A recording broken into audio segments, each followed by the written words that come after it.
And a very, very warm welcome along, everybody. How is everybody doing here on this Monday afternoon here in the UK? It could be Monday morning, it could be evening for all of you. How are you all doing? First of all, thank you so much, Shawnee, for joining at Pokeball tier. That is very much appreciated. Enjoy the emotes. We've got some new emotes. We've got a Hawlucha, we've got a Flamigo, we've got a Pelipper emote as well. And we also have a Shedinja emote because we're going to be running that maybe next week, if not the week after. It all depends on scheduling. But we've got so many people to welcome in this morning. In fact, my chat has scrolled off. So welcome in Adrian, welcome in Mario. I know you're possibly not here right now. Welcome in to Tom, to the wonderful A Gamer's Tale, to Leonard Thompson, to Kevin Sips, to the lovely Kim's Mad World, to the fantastic Shawnee who's just joined at Pokeball tier, to Serdic, to Malik, to Serranos, to Andrew, to Kim for the 8 months at Pokeball tier. Thank you so much. To Royal K-Man, to Gemma Barnes, to Deadpool, to Andrew the Sanshrew, to everybody in chat. Welcome in St. Ricardo Milos as well. How is everybody doing? We are going to be running Hawlucha against Flamigo today, and we'll get our first one underway. I had a bit of a panic there when I realised that I had the wrong one set up. For some reason, I assumed you'd all pick Flamigo first, so I had to very quickly change what we were running. We're starting off with Hawlucha. So we get Detect and Tackle at level 1 with Hawlucha. We've got Home Claws at level 6, Karate Chop at 11, Wing Attack at 16. They're going to be our good early moves. So we're going to see how we get on. We've got quite a ways to go. And Hawlucha is the slightly lower in attack, but much nippier Pokemon. And we'll see that reflected in the stats. So if I can't get my wires tangled up for my controller, let's take a look at our stats. So this is Flamigo. We are level 5 with 23 HP. We're holding a berry and our moves are Tackle and Detect, 15 in attack, 13 in defense, 13 also in special defense, 13 also in special attack, I beg your pardon, 12 in special defense, and a whopping 17 in speed. And thank you, Andrew, for 9 months at Pokeball tier. Thank you so, so much. But now, we need to get underway. Oh no, your laptop hinge broke off. I really, really hope that you're able to get it fixed under warranty. I've just got myself a laptop. I really hope that the hinge doesn't break off of that one. Right, let's get the timer going. Let's see how we get on. So it's Hawlucha first, and of course we're playing on Sunday. It's the daytime, which means we could get some grass-type encounters. And I think Hawlucha's sticking points at the moment, as we see there, is we're running Tackle. And Tackle is not good as an early move. Because Tackle can miss. And we don't like missing here on the channel. Tackle is probably one of my least favourite moves. But hopefully we'll get through it fairly quickly to get a better move. Karate Chop at 10, at 11 will be nice. So we're probably going to have to do early tower for this one. We won't need to do early tower for Flamigo. We get attacking moves much earlier on. Yeah, this one's going to be a slightly slower start. Early Sprout Tower is definitely a good idea. And I mean, with Home Claws, our accuracy does increase. But at the same time, I don't think it's worth wasting the extra move.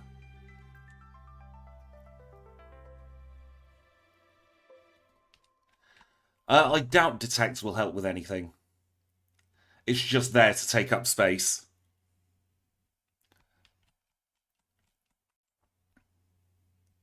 But one interesting thing about Hawlucha compared to Flamigo is we do get the punches.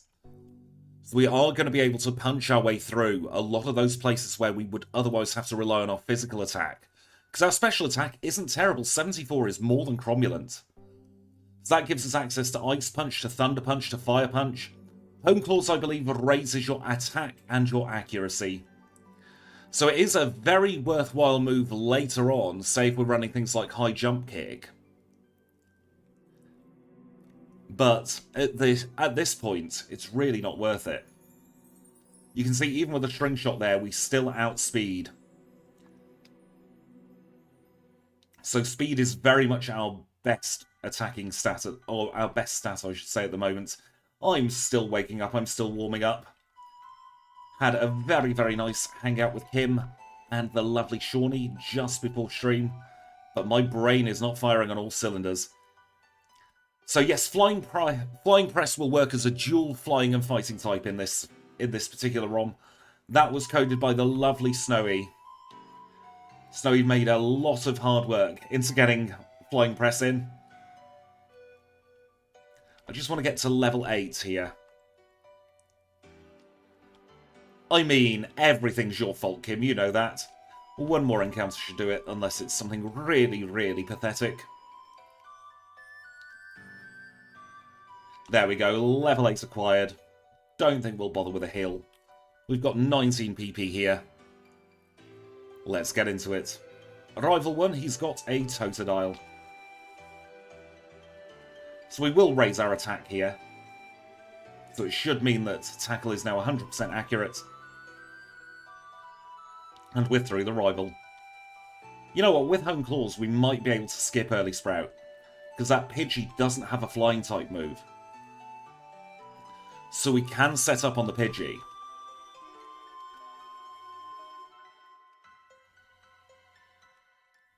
Experience group for Hawlucha, by the way, is medium fast. That is very slow at the beginning of the game, but will speed up quite impressively. So towards the end of the run, we will be rocketing through those levels, especially in the rocket section, actually.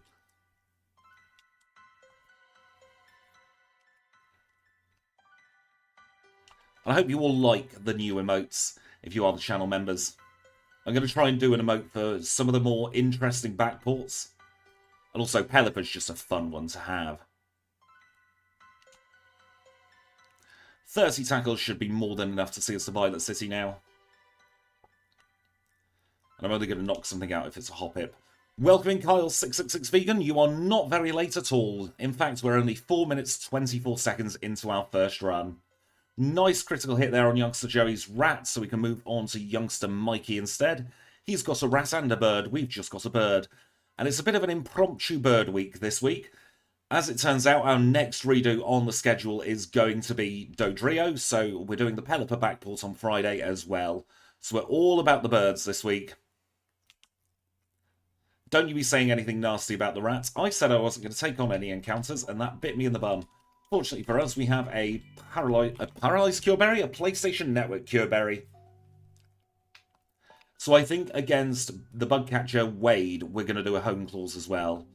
Just to try and make sure we don't get poisoned again.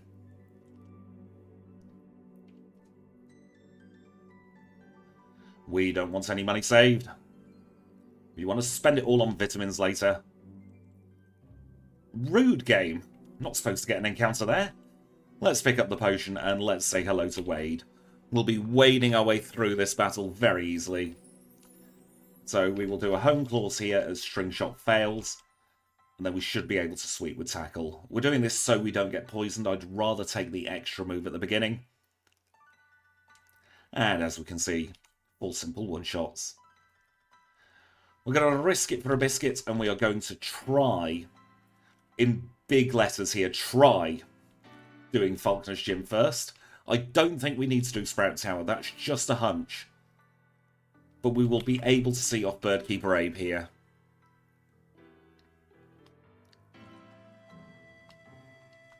Maybe we do.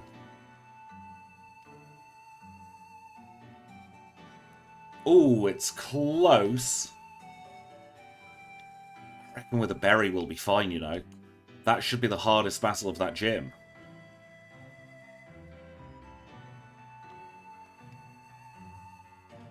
So if we berry for Falconer, we should be fine. Because these Pidgeys don't have any flying type moves. Dodrio will be fun. I loved the Dodrio run when I first did it. Anything with Tri-Attack and I'm always going to be happy running it.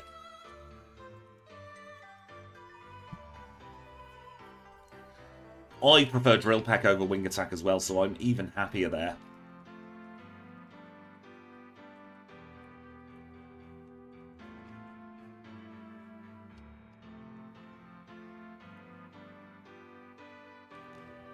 Didn't even need the berry there. First badge in 7-12.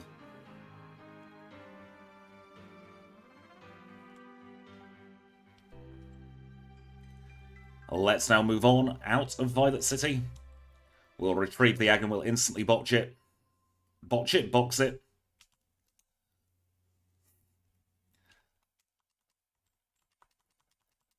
And then we'll get out of here. Stab Drill Pack, Stab Tri Attack, all fantastic. Now, on Friday, we're going to be running Pelipper, and Pelipper gets a very, very overpowered move in Spit Up. I didn't realise just how overpowered Spit Up was.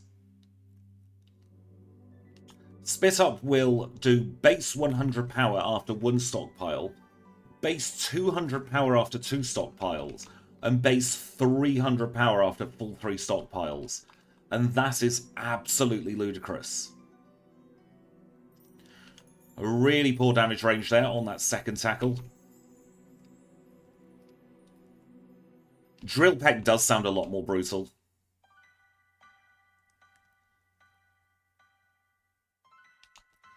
And not Drill Peck. Spit Up was so powerful, in fact, that we had to change how the damage was calculated.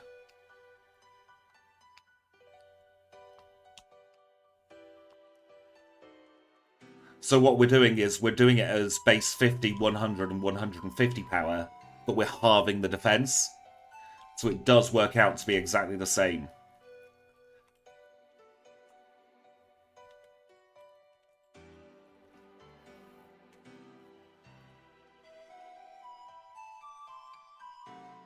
Unfortunately, Gordon, we've had to knock out your Wooper again.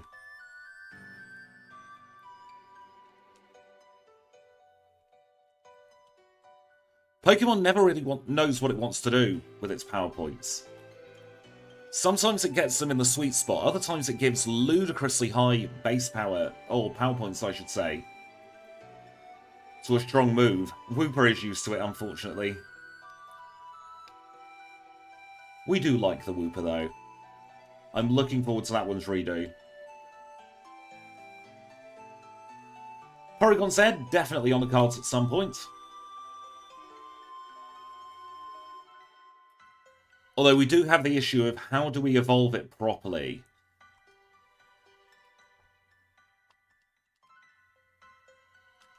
Because we don't get the upgrade until well into Kanto. So for progression purposes, it's kind of difficult. That's very interesting that they're your favourite Pokemon, Andrew. Because coming up, we've got the Ampharos redo very soon. I've got a Sandshrew stream coming up where we're hopefully going to be doing Sandshrew versus a Alolan Sandshrew.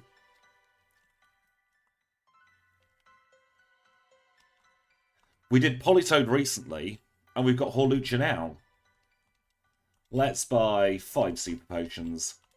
Let's buy 8 Repels. There we go. Spend all of our money. We'll do the heal, then we'll catch the HM friends. I'm liking the idea of putting 2 Pokemon together in a stream that are relatively similar to each other. So we've got Garboda and Swallows, I believe, next week, as long as I can get the Backports done in time. We'll have Sandshrew versus Alolan Sandshrew. We're going to do Vulpix versus Alolan Vulpix. For a big stream, and this is going to be a while off yet, I want to do Persian versus Alolan Persian versus Berserker. That's going to be a very, very long stream. Going to be talking 5-6 hours for that stream. So I do need to plan a little bit further ahead for that one. And now we're on the task of finding the HM friends. Could take 5 minutes, could take 5 hours. We never know. But once we have them, then we can move on. We're not even getting any encounters at the moment, goodness me.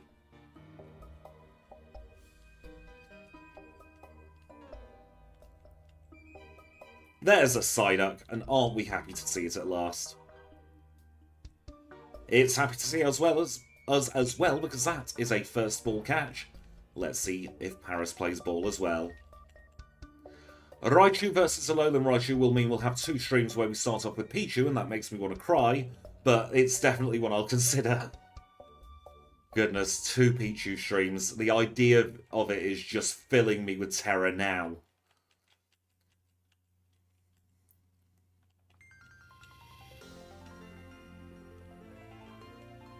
Yes, Psyduck is joining the HM Friends in the Bird Week. I also hope that Psyduck would get a regional variant. There is our Paris. Paris is going to be helping us out with Cut, with Sweet Sense, with Flash, and with Dig, as long as it stays in the ball. Thank you, Paris. And with that, we can unpause the timer and make our way into Slowpoke Well. Can I actually use the Repel here after the shenanigans of last time in Slowpoke Well?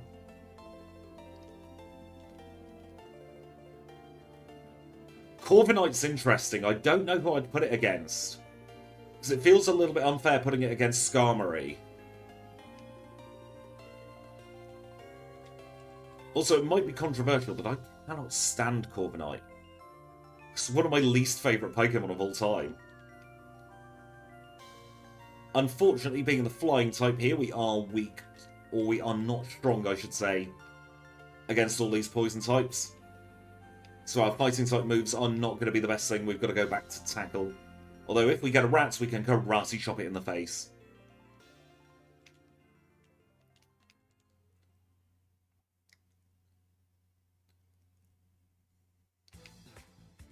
A Psyduck that's actually Psychic would make an awful lot of sense. So Game Freak absolutely won't do it. I'm going to safety heal here. Not that we probably need it.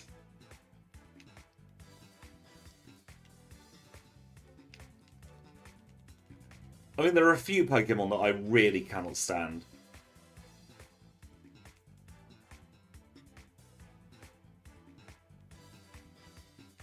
Hawlucha, you doing today? I'm doing very well, thank you, Will. How are you?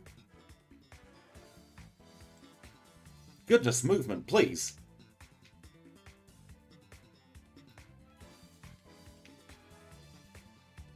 Sombrero Pharaoh has this really, really big vendetta against Lapras.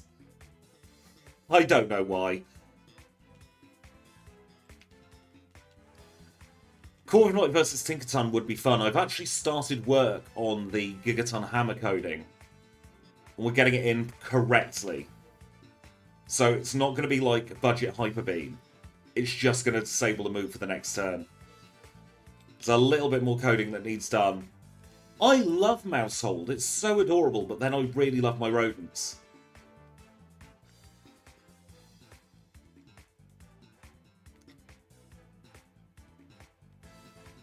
I'm glad you're enjoying seeing the Lake Genmon in the best Pokemon game. I've got to agree with you. This is one of the best Pokemon games at the very least. I like seeing just how well these Pokemon are doing if they're transported through time. And now that we have Wing Attack, a lot of this should be free. I can't foresee any issues here at Bugsy. Wing Attack number 1. Wing Attack number 2. Ooh, a 2-shot. And let's finish off with Wing Attack number 3 against the Kakuna. Bugsy done, no issues at all. In 13 minutes 56 seconds. For the first fighting flying type, they did a really good job of the design. Safety heal here. Yep, Shiny Mousehold doesn't look any different at all. Now, is Wing Attack a one-shot? Yes, yes it is. Wing Attack is also a one-shot against the Zubat. Wing Attack is going to be a 2-shot, maybe 3-shot against the Croconaw. 2-shot in the end. Low roll into high roll. Rival is down. Where's that Repel? There we go. Stick on the Repels. Do this awkward, far-fetched movement.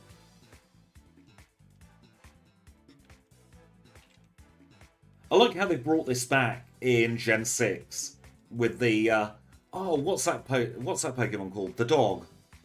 Furfrou.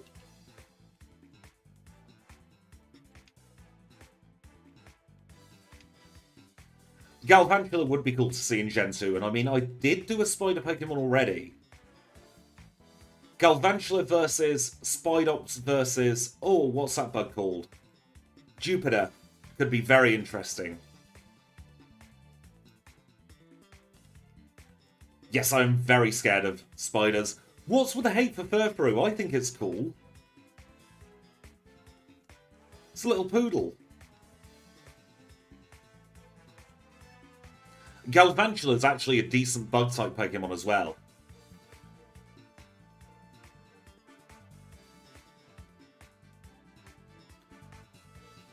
Now the question is, how easy will Whitney be? I'm getting a little bit overconfident already. That's fair, you don't like poodles. I know you have cats.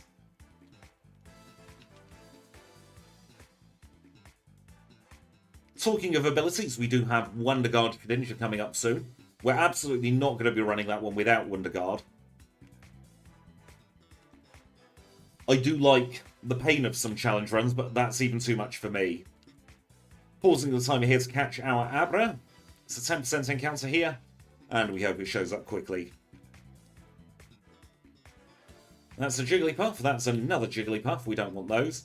Beware versus Beartic would be kind of unfair on Beartic there. Although Beware is one of my favourite Pokemon, and I do believe that one of the mod team is currently working on the sprites for it. Please do not backseat me. I know what I'm doing, Kyle.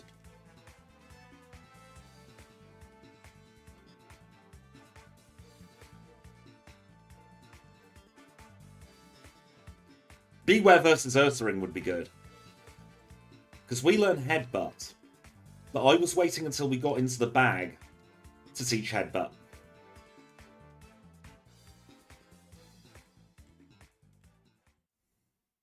And also, we aren't weak to Rollout, I believe it's neutral.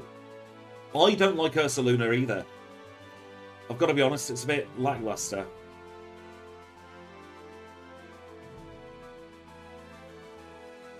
The 3 Hitmons are all going to be absolutely garbage runs. There's no beating around the bush with those. Hitmontop will be one of the worst Pokemon we run. It gets nothing. It genuinely is one of the worst Pokemon.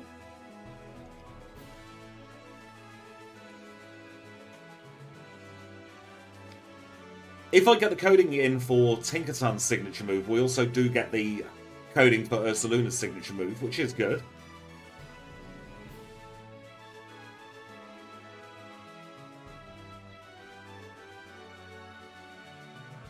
Abracania side of Paris. And can you believe it, we're already ready for the next gym.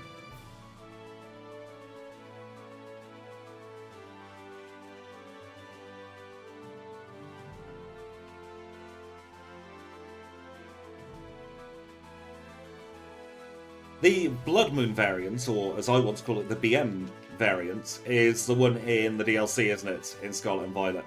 Submission? Absolutely not. No submission here.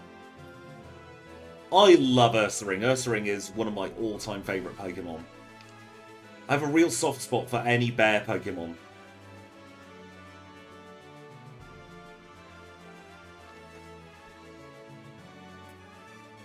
I've split too early there for Whitney. There we go. Plain badge. 1824 for the plain badge. Rollout, of course, being neutral because we have the fighting type, but it was just 2 karate shots. And the scary thing is, this is the Pokemon with lower attack and higher speed. How on earth is the higher attack Pokemon going to fare? Ursaring was actually the very first run that I recorded, because it's one of my favourites. You see those twins there? They're going to be very, very helpful in a theoretical run that's coming up soon.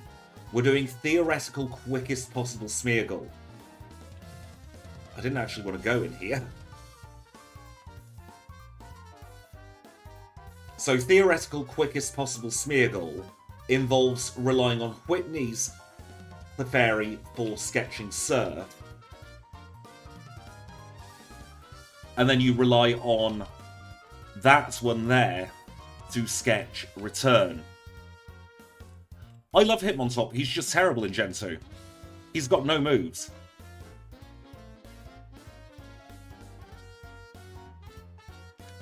I do believe the Flamigo is going to start off with Double Kick. Now, I have been a little bit cheeky with Flamigo, and I've given it Sword Stance as its final level up move. Arcanine versus Hisuian Arcanine will be coming fairly soon if I can get the sprites done in time. It's going to be whenever the Arcanine redo is due.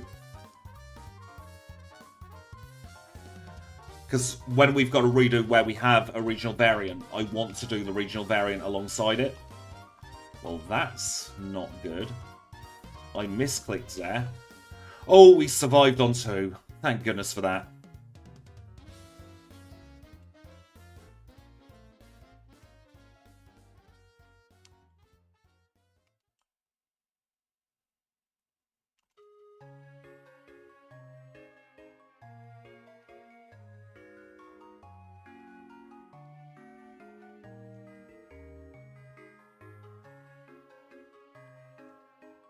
That was very close. Haunter, I barely know her. That was a range. It doesn't really matter, though. I can't see too many issues with the rest of these Pokemon. Karate Chop for that. Wing Attack for that. 2-shot, maybe 3-shot here. Critical hit. Perfect. That gets our HP off a multiple of 8. I'm not doing 4 Pokemon in one stream, Malik. I don't have the energy. Now, we do need to teach Sweet Scent and Dig to our Paras, so we'll take this opportunity.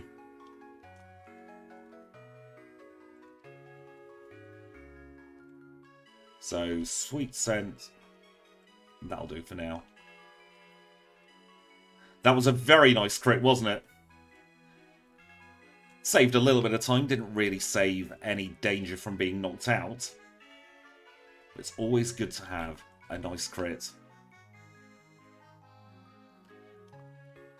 I think every Monday we're going to do the double stream here with the 2 Pokemon. I think it's nice to have the versus streams. Thank you for popping in, Adrian. Have a lovely time at work. And hopefully see you again very soon. And for anybody who's just had daylight savings time happen to them, we are going to be doing streams an hour ahead for the next 3 weeks. So this week, next week, the week after, it's going to be an hour later for you. Aerial Ace, I just want to double check the power. Oh, Shawnee, thank you for joining HM friends. The notification has just come through now. Aerial Ace is base 60, Wing Attack's base 60, Aerial Ace cannot miss. We might as well replace it.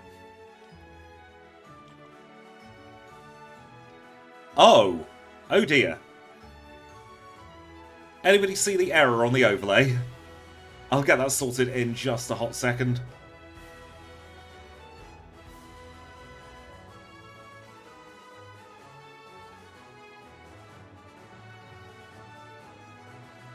Please do ignore that top right-hand move. That's an absolute lie. I'll pause the timer now.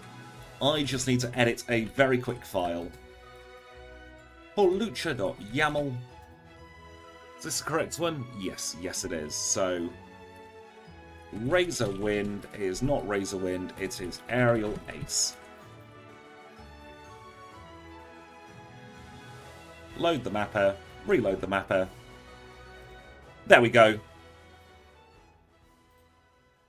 We have replaced Razor Wind in this ROM with Aerial Ace because nobody gets Razor Wind. But we forgot to update the tracker.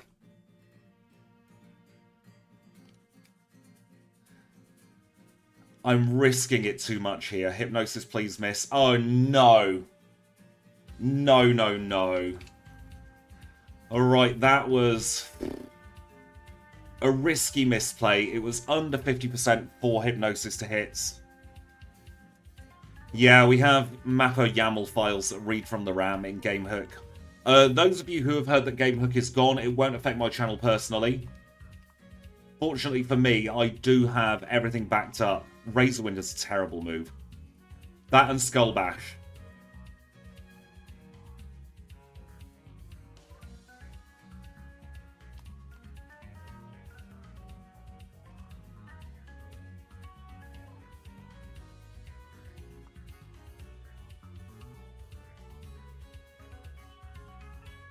Right, let's try that again, shall we?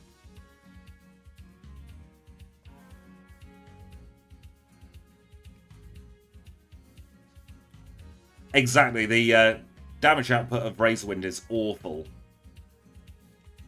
It's speculation, but there were Patreon posts by the dev of GameHook linking them to the lawsuit, but I don't want to say anything for certain. Of course, when we get the berry, hypnosis misses. But that's absolutely fine.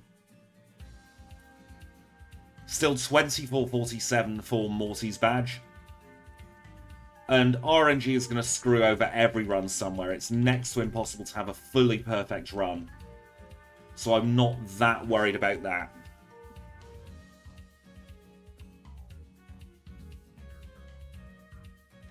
We'll reunite the married couple with Ruth and Derek here. And could somebody please tell me when our speed gets to 171 in battle? That'd be gratefully appreciated. Thank you so much for the $1.99 super chat, Andrew. That really does mean an awful lot. I am having a more than wonderful day. That is very true. Nothing on the internet is ever really gone.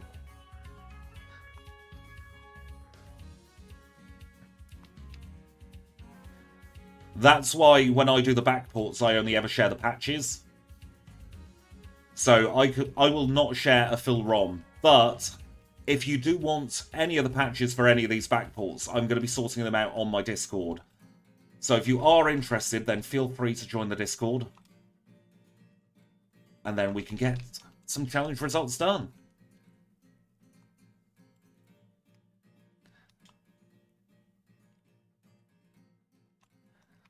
I mean, it's just good sense to not share ROMs. Because regardless of your thoughts on emulation, sharing ROMs can get you into trouble. And nobody likes getting into trouble.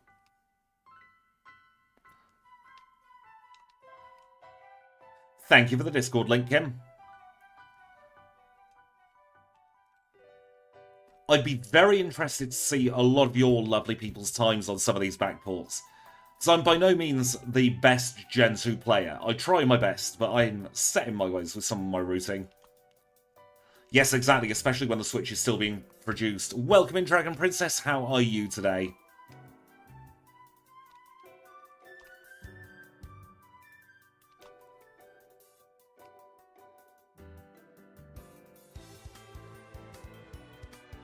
Let's stick Aerial Ace up top. It's the better of the two moves. Grab the ether. Say hello to him again up the stairs.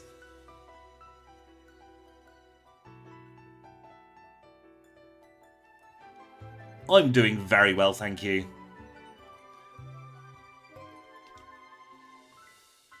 Encore, no thank you. I love the Poliwhirl sprite. I love the Poliwhirl line in general in this game. But the Poliwhirl sprite is very cute. Let's make our way now to Cinewood City. Use our final repel. We'll also stick up the super repels up in Tippy Top spot. Oh, we haven't taught Surf yet. Helps if you teach Surf. I always teach Surf and Strength at the same time, purely by virtue of forgetting one of them if I don't. What is my movement today? Goodness me.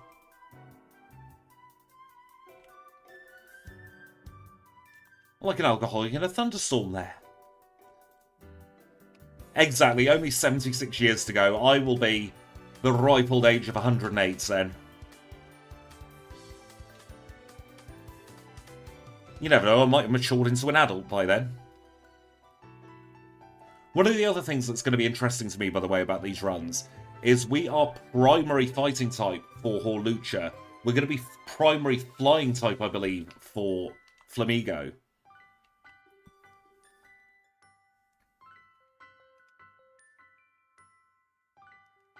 So it'll be interesting to see if the AI notices that. There is Black Belt Nob being defeated. Could say that Nob was a bit of a Steamboat Willie, but let's move on.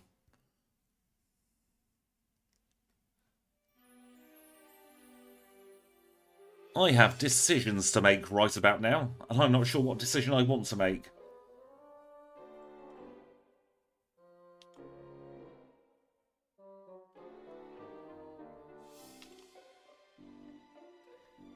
One aerial ace. And two aerial aces. Haha, the Minceberry helped us there.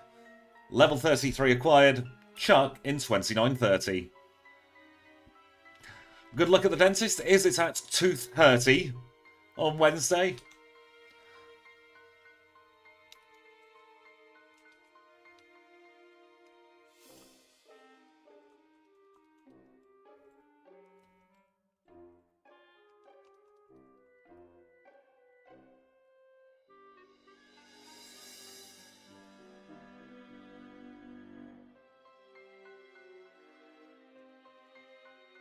We don't want to teach fly again, we want to super repel. I'm glad you love the pun, Shawnee.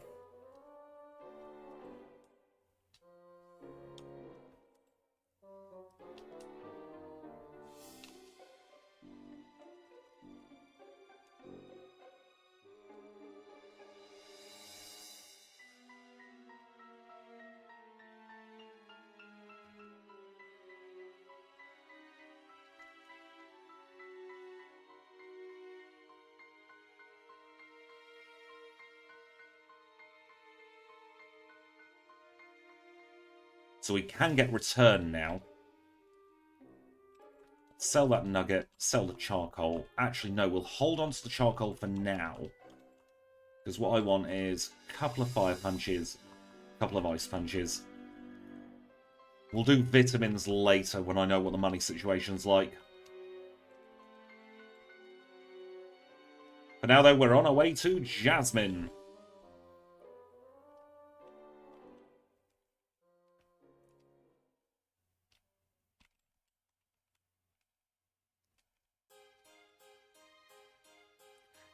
Did I buy Thunder Punches? That's the one I didn't want to buy.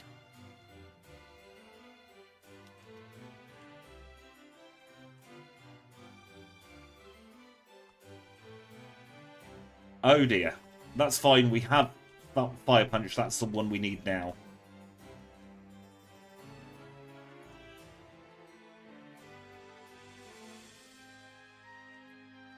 Let's take on Jazz.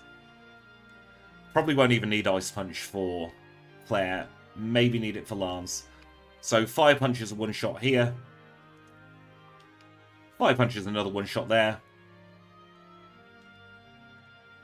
Maybe into healing range with this. Maybe not. Yeah, healing range this time. But 2 shots on the Steelix, 3 levels below it. Jasmine in 32.15. Ice Punch isn't on the learn set. Oh, goodness me, it isn't. Never mind. I did it correctly anyway. Just inadvertently.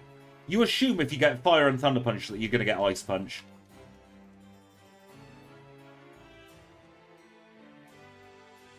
Thunder Punch might come in handy. It is the only move that's super effective against 2 of Red's Pokemon that we can learn. But it is using our weaker special.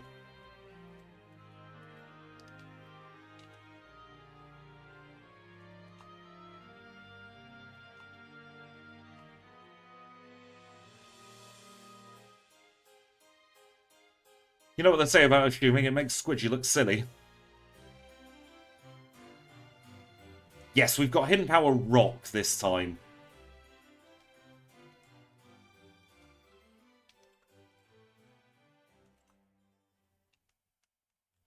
I mean, the Bumphead Fire Duck not getting Ice Punch makes sense because it's Fire type.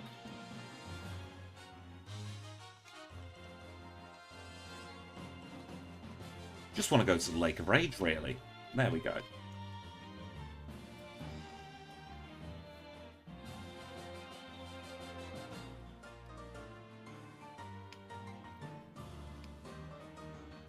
That was one of the less damaging Gyarados fights we've had in a while.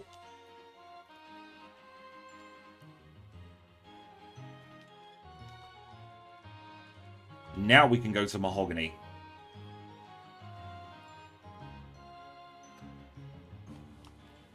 Alright, first of the 3 rocket sections we're going to be doing. This one is probably the least sloggy of them all, but they're still not great.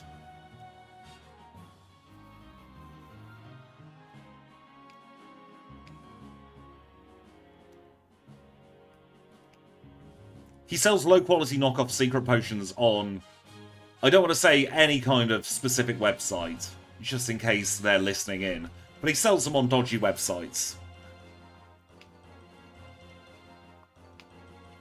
I know you really don't like Hypno, Andrew.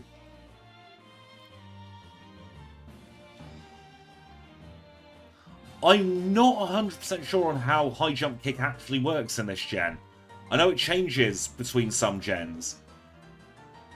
Sometimes it's just straight up recoil, other times it's recoil based on the damage you do, other times it's different, even still. I'll always remember Hypno for that Sevi Island arc. A quarter in this gen, thank you, Andrew.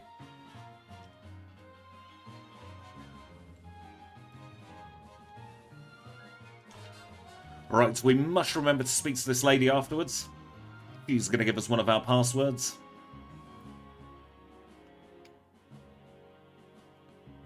The password is Slowpoke Tail. Oh, I hate talking to that bookshelf. It takes so much time.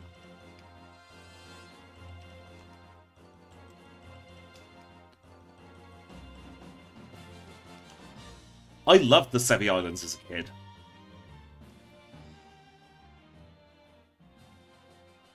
But yeah, Hypno is very much a weirdo, isn't he? That grunt there, by the way, has minimum vision.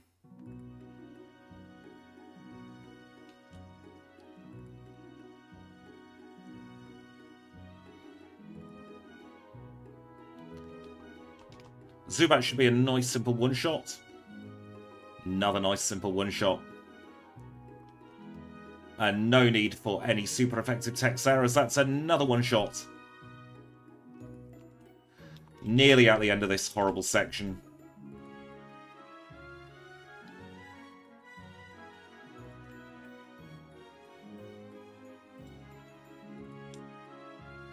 And then we'll be able to make our way into our 7th gym together already. Should be getting the 7th gym badge in under 40 minutes, which is a very nice start.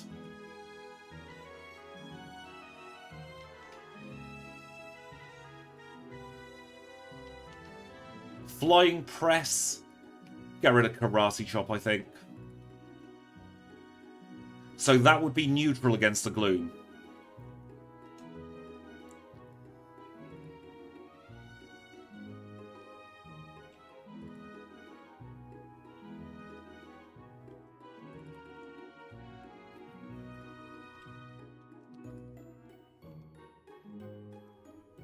So as we can see, Flying Press there was not very effective against the Electrode.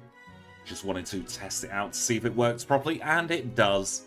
I did test it back when this ROM was made, but it's been a while since that happened.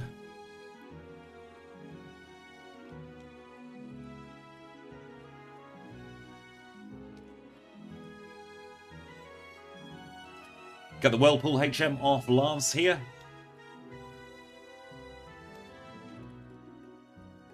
Dig our way out.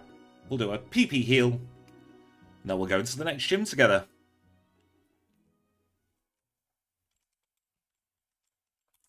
Price, you're up next. Will the price be right for you, or will you be as naff as normal?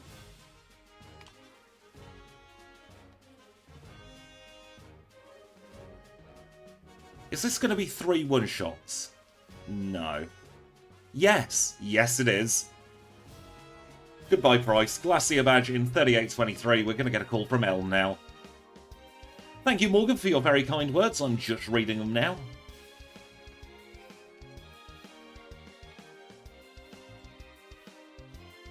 Off to Blackthorn we go. Now we head to Blackthorn now, so that we can get the extra vitamins before the radio tower, especially before that 4th rival battle.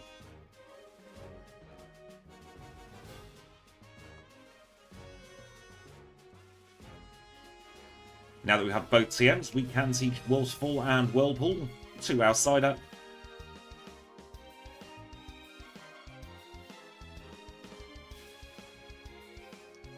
And we must stick on another repel as well.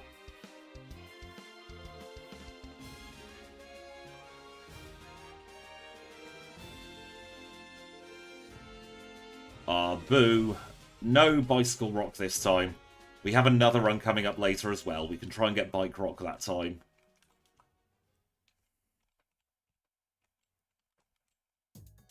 Now, because we don't have an ice move, we don't need the Never Melt Ice.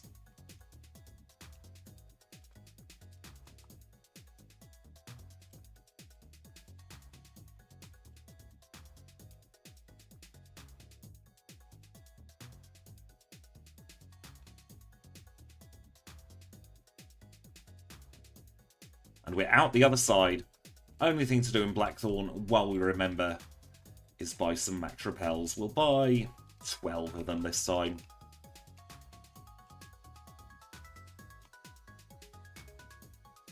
Fly back to Goldenrod. Gonna go back up to the 5th floor.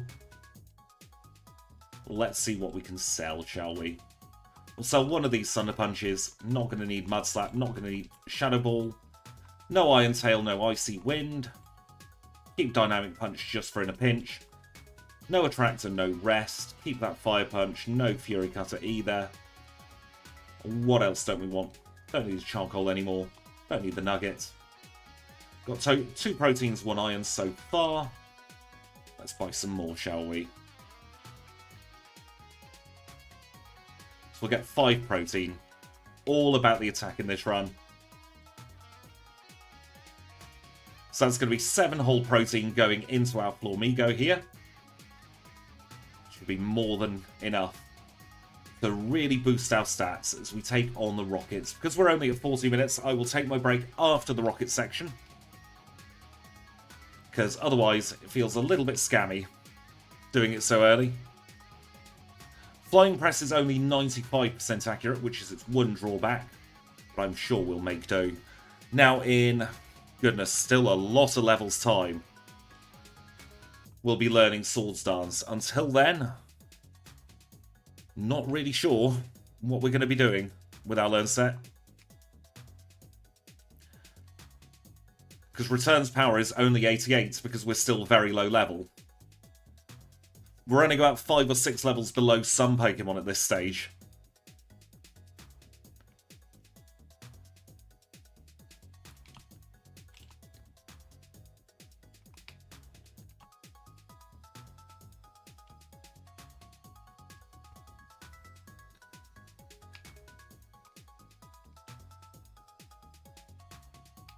Thank goodness Aerial Ace is a never miss move.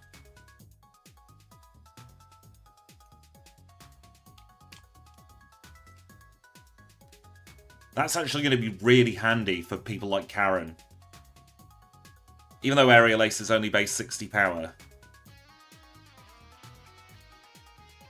Now we'll also take on this scientist here. And I reckon Fire Punch is going to be the best move here. It's guaranteed one shot.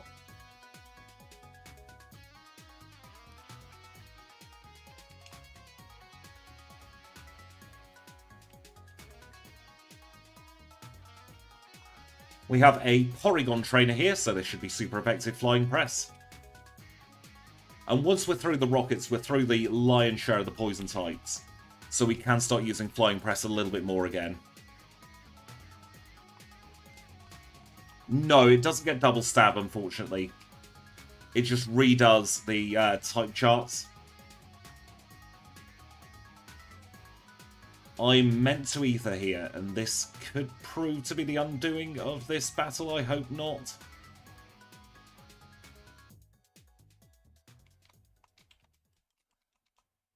Headbutt hit, please.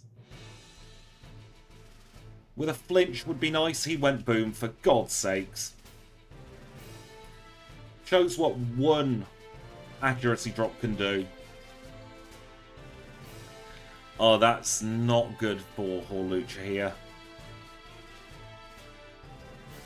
This is where our slightly lower attack compared to Flamigo will be coming in as well.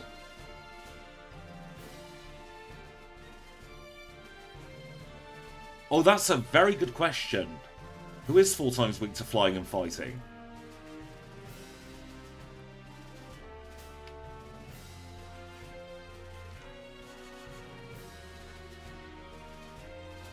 So, with Flamigo, this is pretty much guaranteed to be one-shot central.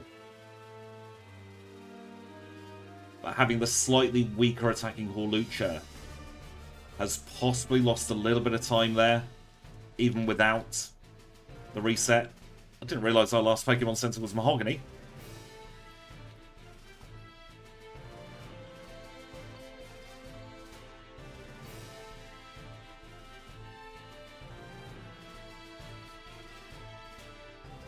Yes, Paras and Parasect are 4 times weak to flying. Then we have Sneasel, who is 4 times weak to fighting.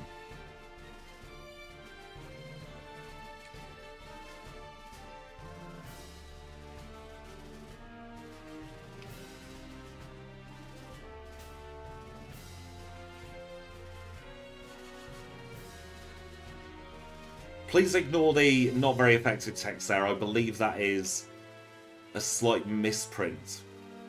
Because it is doing regular damage. It just calculates the flying type damage last. So it sees it as not very effective.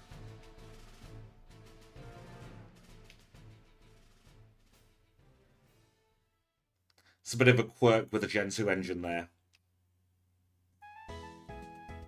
Yes, a Bomber Snow is weak to both. Why did I Fire Punch there?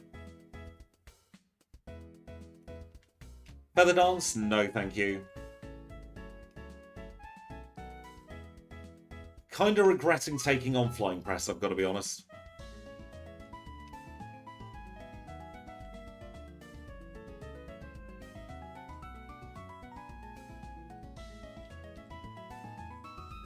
You know, I think it's time to stick on Return.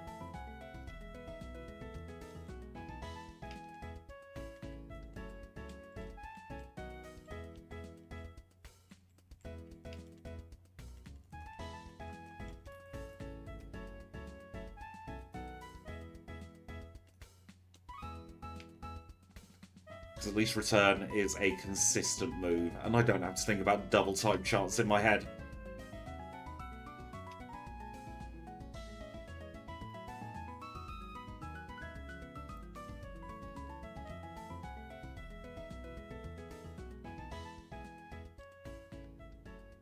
High Jump Kick is absolutely abysmal.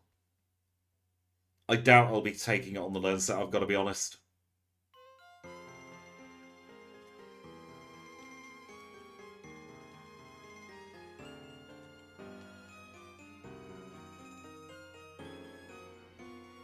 We should still be very easily getting sub 1 hour Claire here.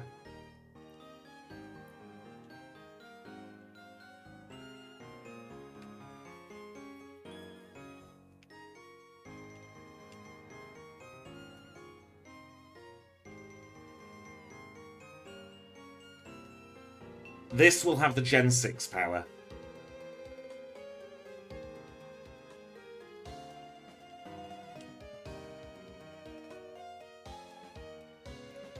Because this Pokemon was introduced in Gen 6, it gets its powers from the generation it was introduced in. Keeps a little bit of consistency between the Pokemon there.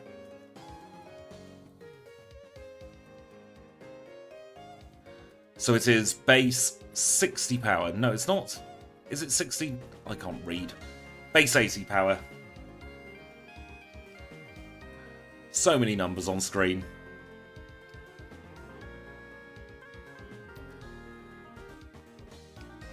We really are just trying to get as many levels as possible now so that we can get Swords Dance. Swords Dance will be the game changer.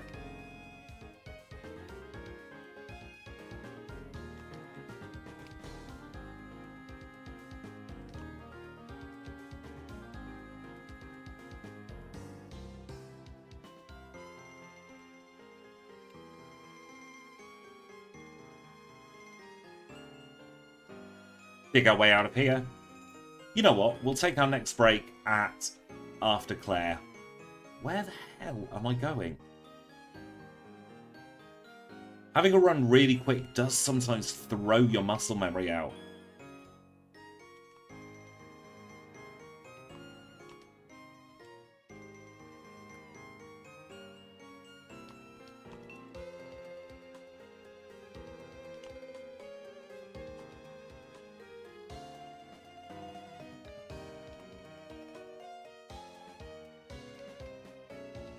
Thank goodness that Golbat sees the weakness to flying. We can tank a wing attack.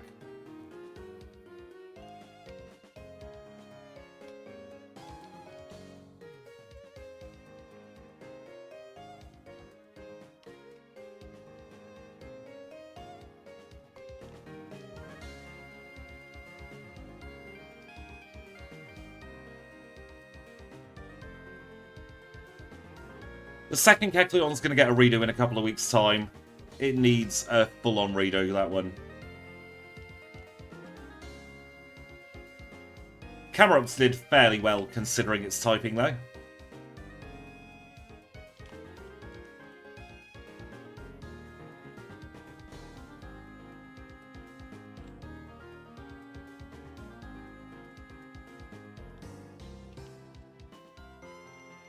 Got the pink bow off Marie.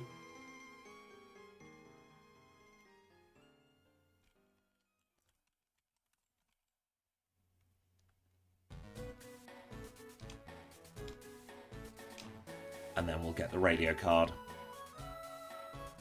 Yeah, Protein Kecleon was not good, was it?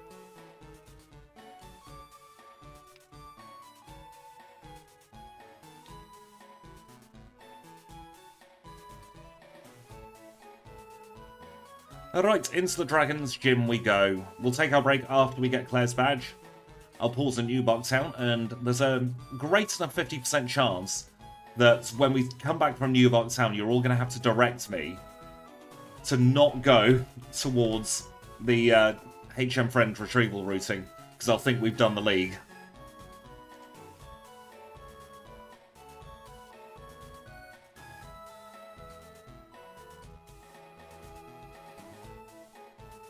I am a little bit worried about the Dragonair in this gym, I've got to be honest.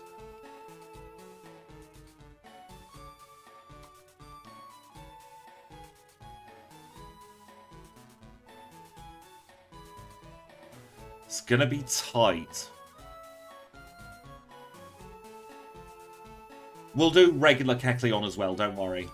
That is part of the plan. Alright, this is Cool Trainer Mike, I do believe. He's going to be our litmus test for Claire. We one-shot that one and we've gained a level. We're not going to teach high jump kick. Absolutely not. That makes me feel a little bit better. Maybe.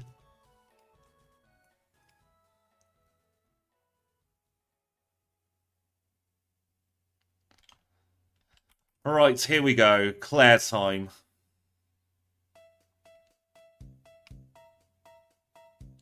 One Dragonair down. Two Dragonair down. Three Dragonair down. Right, I am feeling much, much better about this now. Let us try an aerial ace. Surf's fine. Flying press KO. Yes, there we go.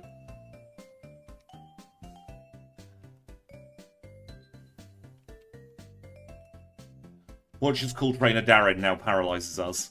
Ruins my day.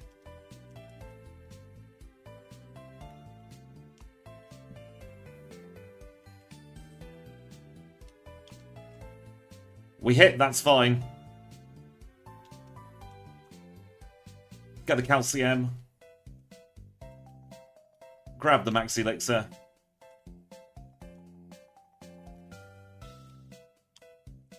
And let's get Claire's badge.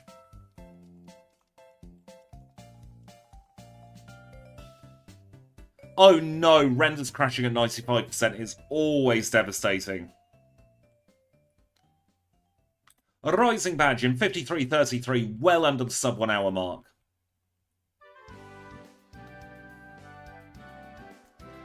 Claire's going to talk about her halitosis here.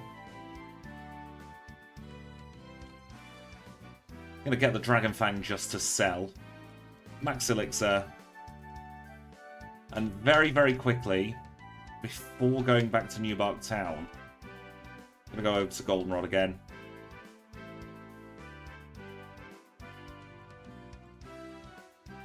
Because we'll sell that. And I want to buy 4 iron. 1 calcium, that's all we can afford.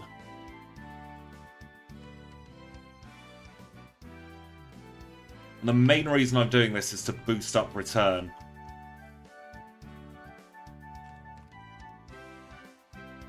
We'll leave here. We'll take the healing goldenrod. We'll fly back to Newbark Town, stick on a rappel, then we'll take our first little break.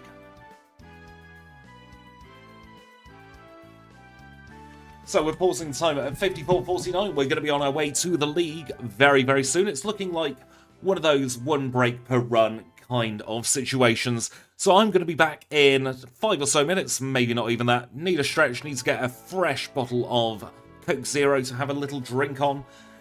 Now's a good time to go to the loo, get a stretch, do whatever you want, and I'll see you all in a couple of moments.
We are back. Thank you so much for your patience there. We are ready to go with the next part of the run. Let's carry on our way towards the Pokemon League.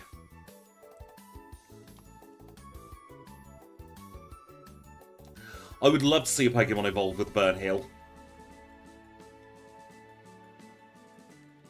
And yes, the Dragon Scale is broken. The Dragon Fang does nothing at all, the Dragon Scale does both things.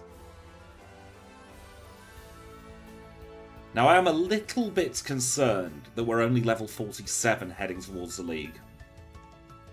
Could potentially make some battles difficult. I just want to check against this Magneton how our damage is. Right, that's fine for the rival. That's fine for a lot of Pokemon. And that's absolutely fine as well. Alright, good to know. I mean, we could always make a Burnhill evolve Pokemon somehow. See, this Sandslash is quite bulky.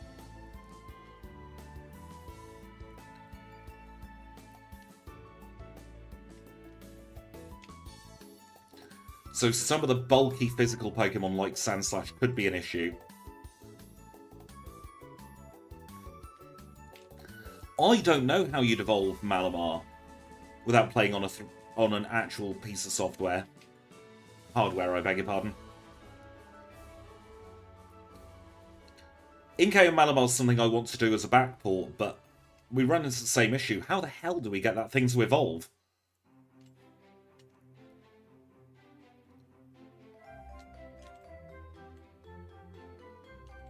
This routing we're doing at the moment, it's very much that Squidgy is worried about not getting through Lance routing, so I'm getting a couple of extra levels for safety purposes.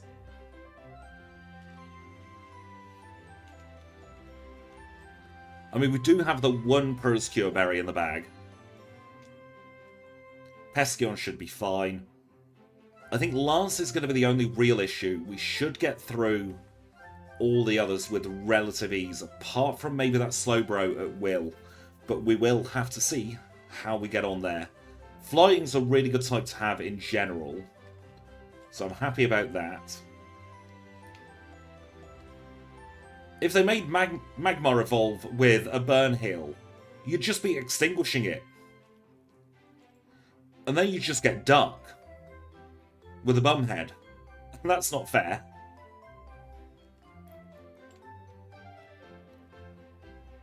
Don't swipe me furiously. Last trainer on this little gauntlet.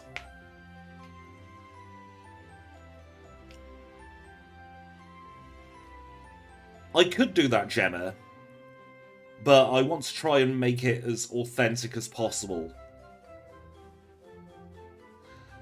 That is true. If we did Pangoro, we'd have to wait until we get either an Umbreon or a Sneasel in the party.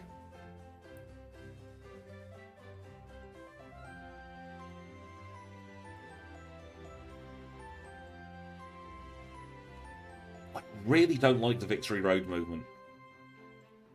It's awkward.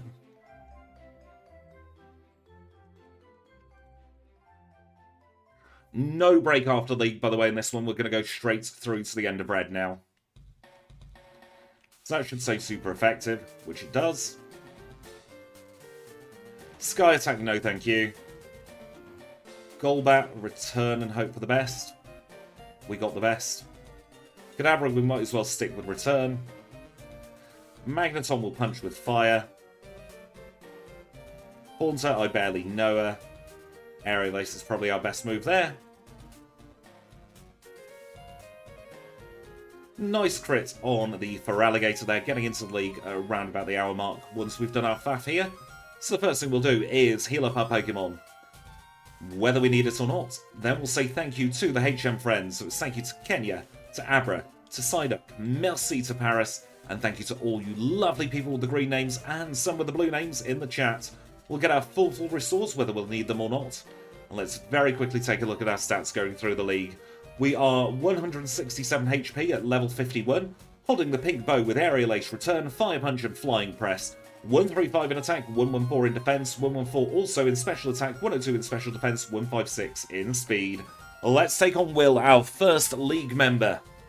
He is the Psychic type specialist who leads with Xatu. Returns a range here, but we one-shot it. Here comes Jinx. Jinx has paper thin defenses, so we can knock it out in a single hit.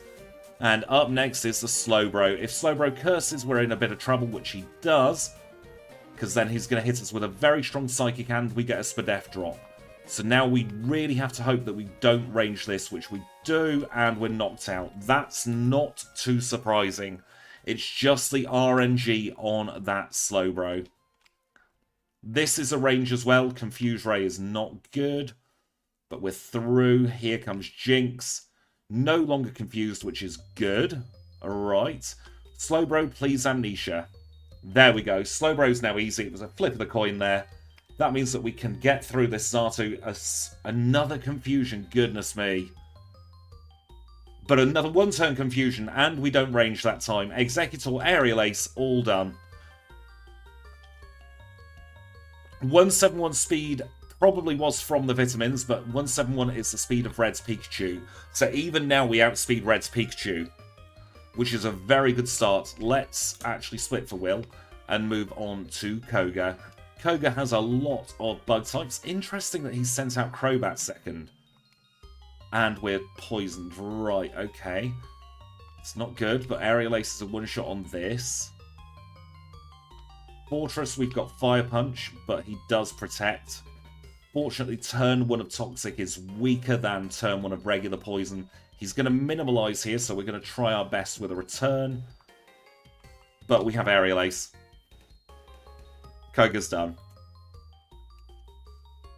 Where's that Field Restore? It's all the way down there. Let's move that up to tippy top spot for now.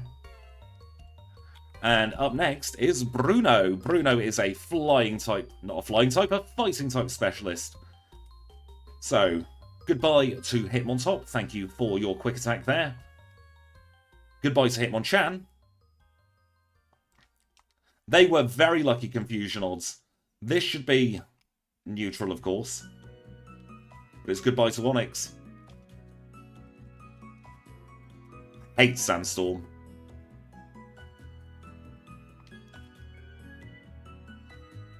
Should be a one-shot. Nicely done, Hawlucha. Will restore. Bitterberry, just in case. Try and walk past Karen, but she won't let me through. Flying Press on the Scumbrion is a one-shot. That's very nice to see. Gengar could be problematic. Licks us but doesn't paralyze us. Murkrow, Aerial Ace.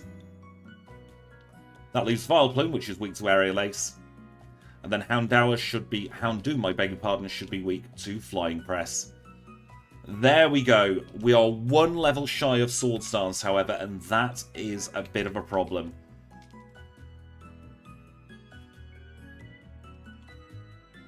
So that means I am going to hold the Perscure Berry just for Lance purposes. Because the ideal thing here would be to have Swords Dance, we set up on the Gyarados and then we sweep. We don't have Swords Dance, so we're going to have to hope for the best.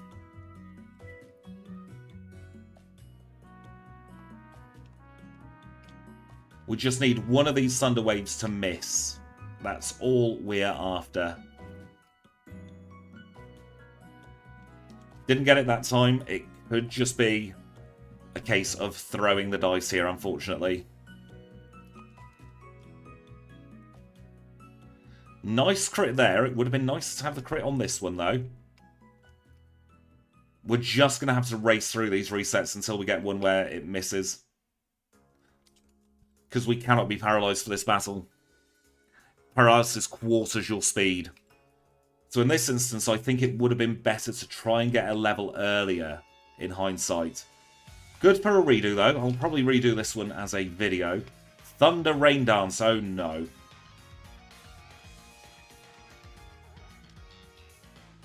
And Blizzard hit as well. What absolute nonsense. Nonsense, rather. Alright, okay. I think also Flying Press is glitched. Because that should have been neutral, and that definitely did not very effective damage. So back to the drawing board with Flying Press. I'll have to speak to Snow and mention that the code hasn't quite worked as intended.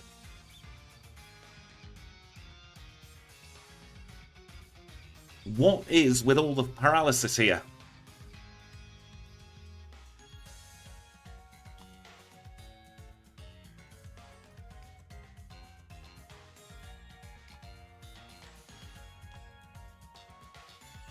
We just need one paralysis to miss. It's a 1 in 4 chance game.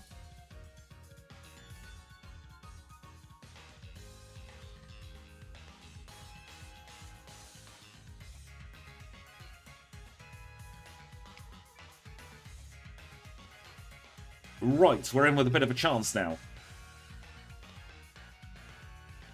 Oh, it misses twice in a row this time. Just what we don't need.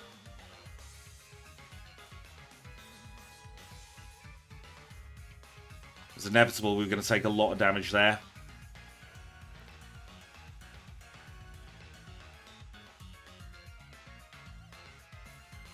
Oh, this is not a good situation to be in, actually. We got the burn. Of course we got the burn. Ridiculous game.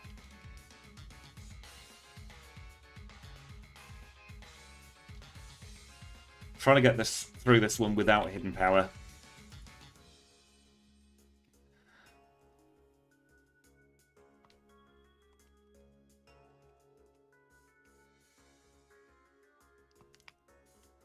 I will be honest, I also forgot that hidden power was in our bag. I'm so used to having taught it by this point. But we still only got the RNG luck for Thunderwave on the last battle, so I don't feel too bad about that. Yeah, this is fine now. I'm going to say goodbye to Flying Press. I'm not happy with it. That's 4 times super effective. Just building the drama, that's all.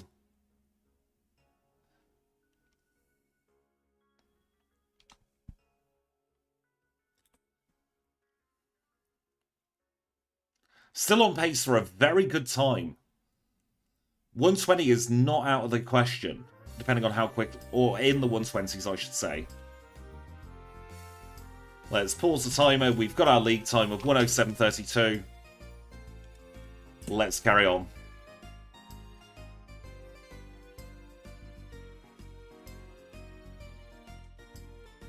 Yes, very much good practice for a future run. Because this is the first time I've ever played this run.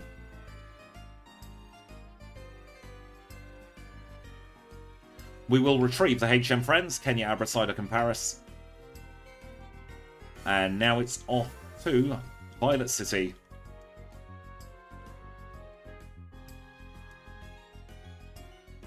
Where are my Mac Repels? Did I buy any? Yes, I did. Welcome in, Master K. How are you? Hawlucha's had its struggles, but we're getting there. Just going to throw hidden power rocks at all these Bellsprout now. 194 in battle speed already. I think we outspeed everything at red, guaranteed.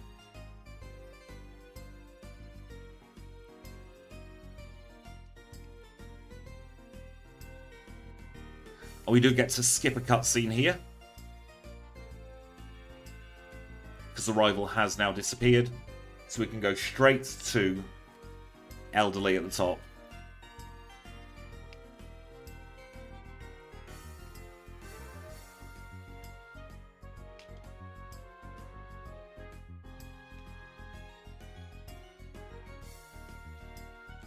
We do now need to teach Flash to Paris. That's not Paris. Get rid of Scratch. And then what we need to do is we need to swap those two around and dig out. Next destination is going to be Ekritik City. No, the rival disappears after you have defeated the league. Which is why we wait until the Kanto section. Sometimes. We save time doing Sprout Tower now compared to other times, although I have just realised, didn't get the rare candy. So we save about 10 seconds skipping the rival cutscene. So it is worth doing.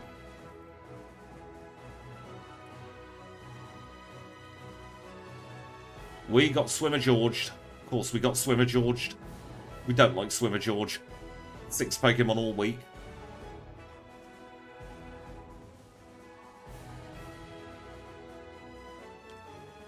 Grab that rare candy, dig our way out of here.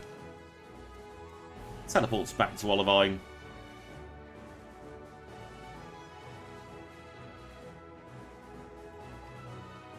And we'll make our way onto the SS Aqua.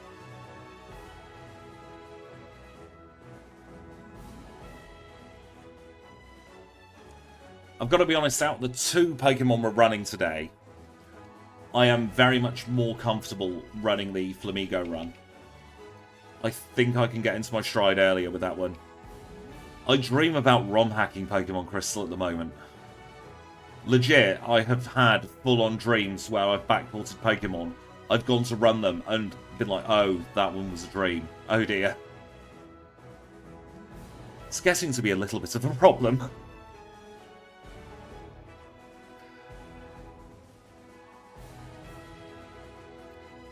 Different flags for different games. It's very weird how they choose which flags to have.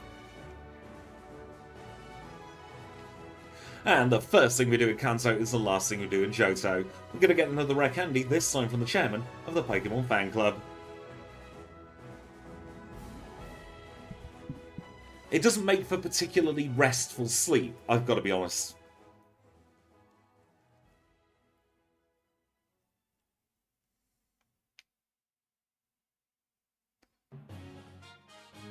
Now we're going to risk it for a biscuit here.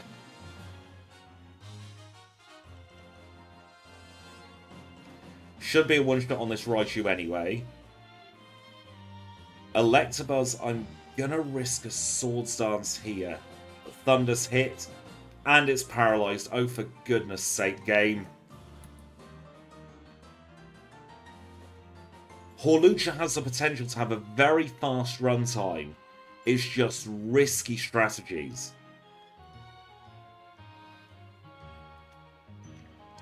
You know what, let's Swords Dance here.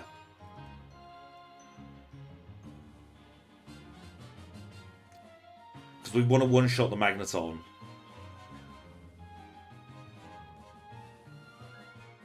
We can see that reflected actually quite nicely in the reset counter. Hawlucha is a very risky mon. That's what I'm gleaning from this first run of it. Whereas something like Flamigo, it's a lot safer. But then Flamigo does have a Gen 9 learn set. Now there's absolutely zero point in getting Cursed. Red's a special attacker and we already have an attack boosting move. So all we'd be doing there is boosting defense for one Pokemon at the cost of our best stat.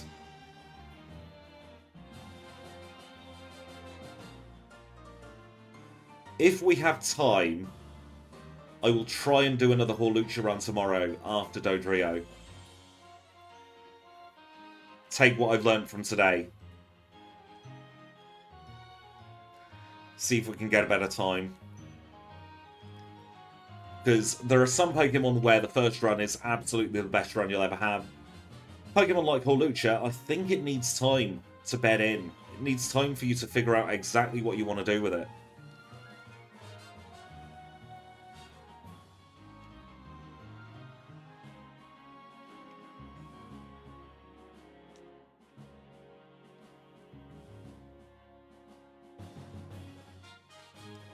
What are other people's other favourite bird Pokemon? Just out of interest.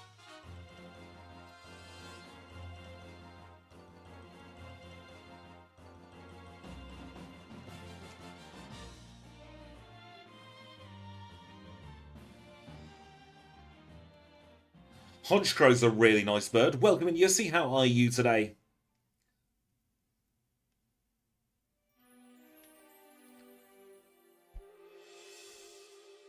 Noctowl is very cute. I love Quaxley as well. Corviknight, I'm not a fan of, but I can appreciate the Corviknight admirers.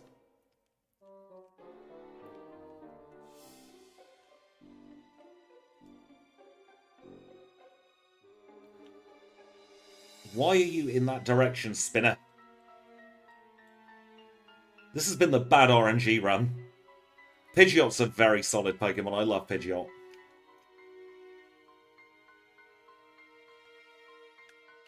Well, you don't have long to wait till Dodrio. That is coming for its redo tomorrow. Honchkrow and Zapdos are very good. I love Talonflame. Although that 4 times weakness to fire does kind of make it a little bit weak in places. It's kind of concerning that we're not one-shotting the Weezing there. Soul Badge in 115.50.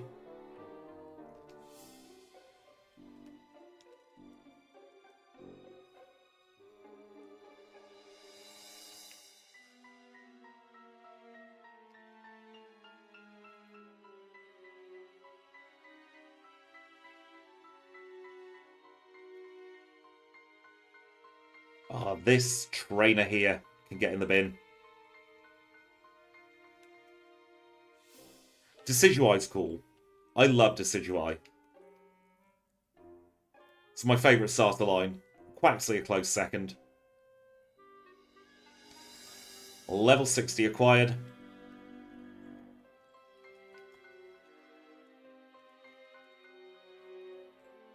I will also say the concentration has been broken on this run for some reason. Like, the focus isn't quite there, so I'm having to manually think about everything. God, I forgot that Unpheasant was a Pokemon.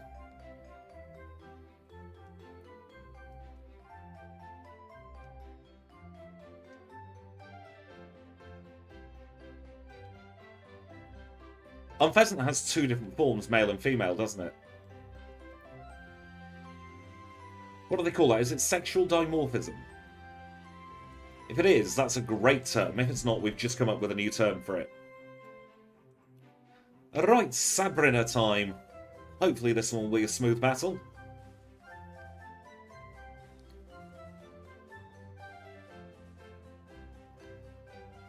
Every so often I'll feel smart by knowing something. Doesn't happen very often. But I'm definitely enjoying my moment there of knowing something.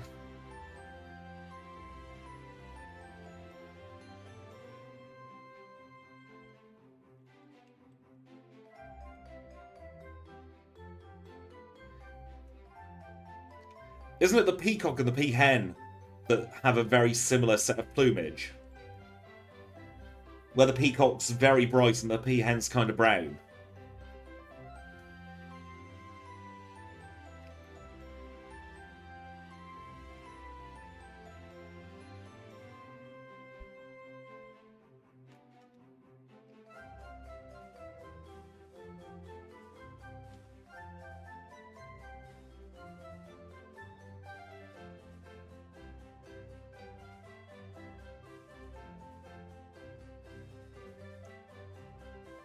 Don't attack me quickly, Vaporeon.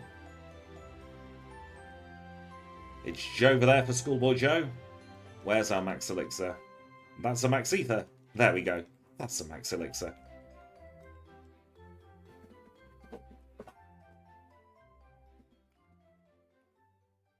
Back where I grew up, there was an animal park that had peafowl nearby, so that's the one I always think of.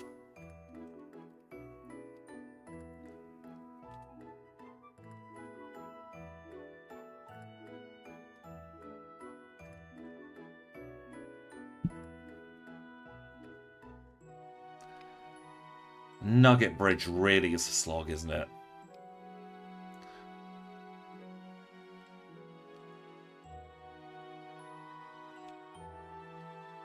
Quite who decided to put this at the very end of the game? I'm not happy with them. They need a good speaking to. Like, didn't you know, 24 years down the line, somebody would be solo running this with Pokemon that weren't in the game.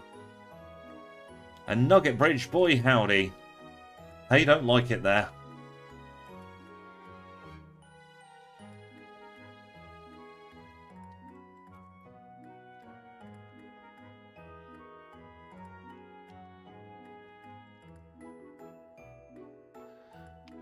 Nugget Bridge wears you down, because at this point you're always feeling a little bit of fatigue from the run.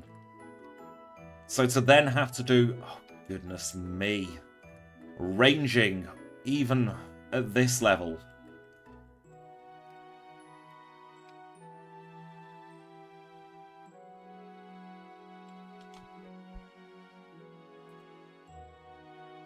This really is reminding me of the Kingdra run in a lot of ways.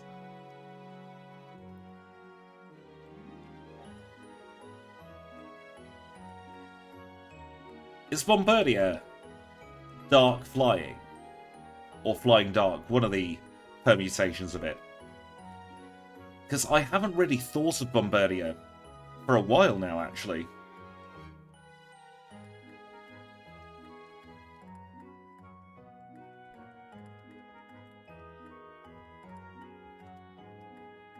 It's not very memorable, is it?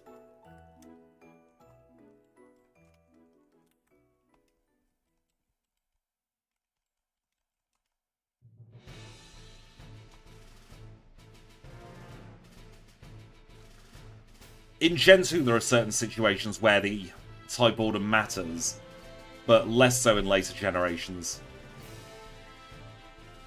Like, Karen's Houndoom will quite often just roar at Magneton for some reason.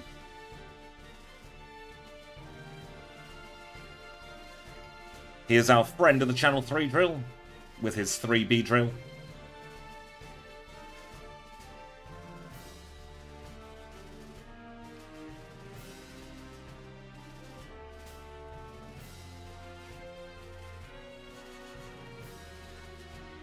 That should be an easy ability to backport, actually. You check to see if the Pokemon's in Bombardier's ability list. For God's sake, the RNG. Starting to annoy me a little.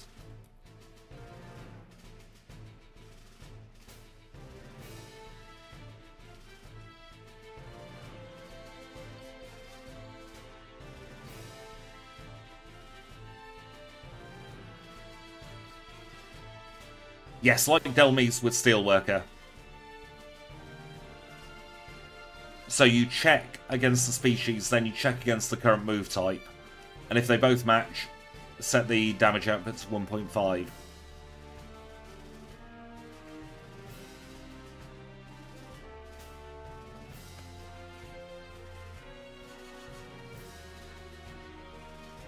Alright, 2 gym battles plus red left to go.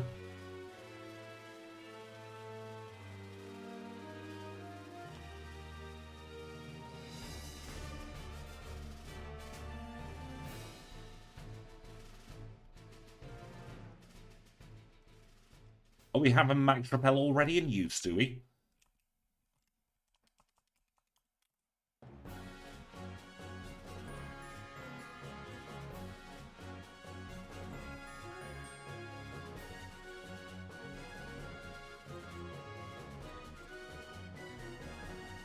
A rare candy acquired.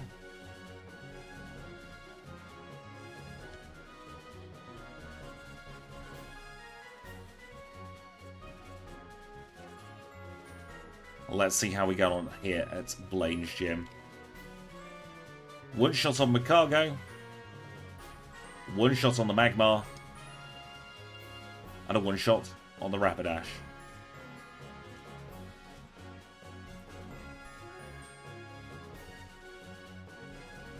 That just leaves one gym leader left to go, and it is, of course, Blue.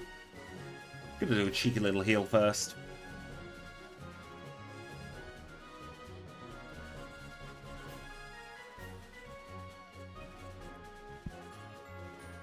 Hoping that Blue won't be an issue at all.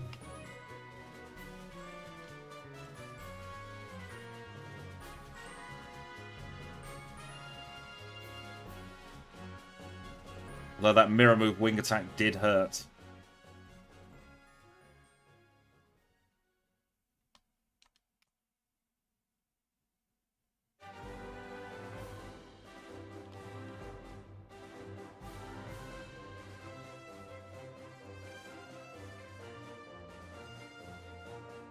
Very nice crit there. Very, very lucky. That was the only one that we weren't able to one-shot. That's all 16 badges. There's one thing left to do before speaking with Oak. And that is we're going to fly to Lavender Town. Going to grab that Persecure Berry.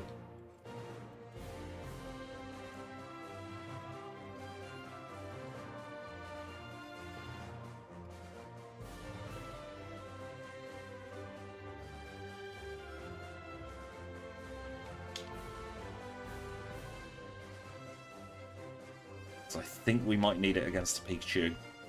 Because once again, theme of this run has definitely been risky. And we're going to have another risky part there.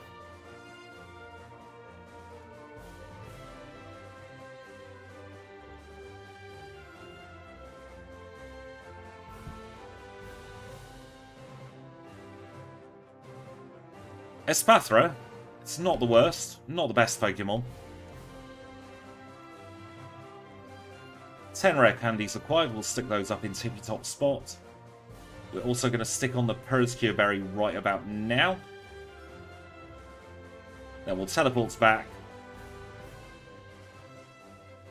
It is a bit forgettable. I find a lot of the Gen 9ers a bit forgettable, though.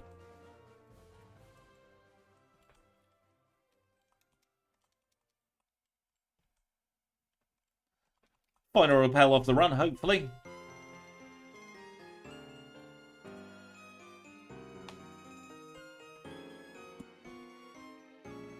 Apologies if the stream drops there. I just got a notification that OBS Studio disconnected. Please do let me know if I am still live.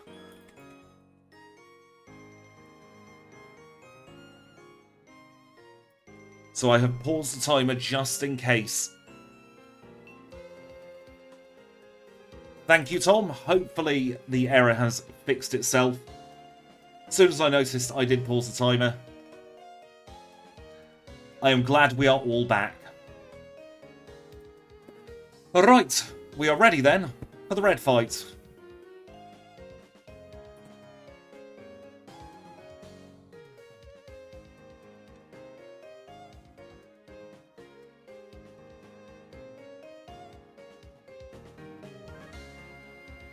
That thunder hit a lot harder than I thought.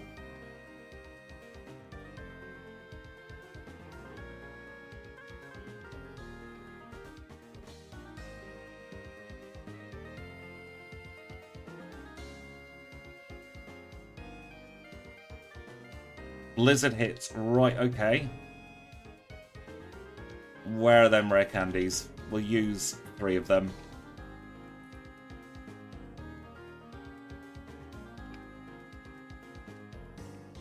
We used 4 there by accident.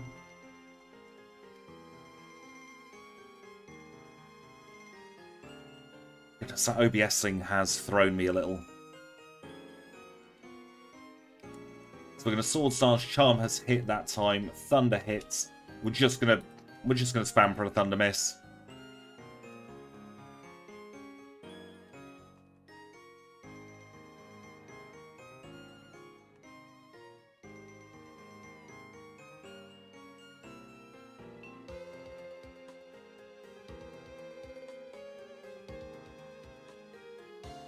Sword Stance, Charm hits, that's fine. Thunder hits again, that's not fine.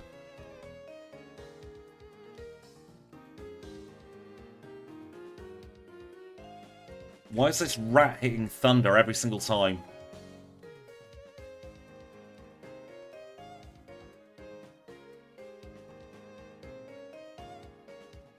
I can't stand Pikachu sometimes, goodness me.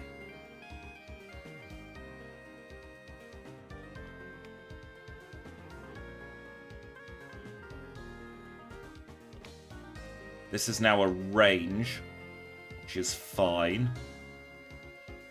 This is also a range, though. And he body slams us, for God's sakes. Alright, we'll just dump in all 10 rare candies, see what we can do. Of course, Thunder hits. It's not missed. Well, it's missed once, but we don't count that. Please don't backseat me.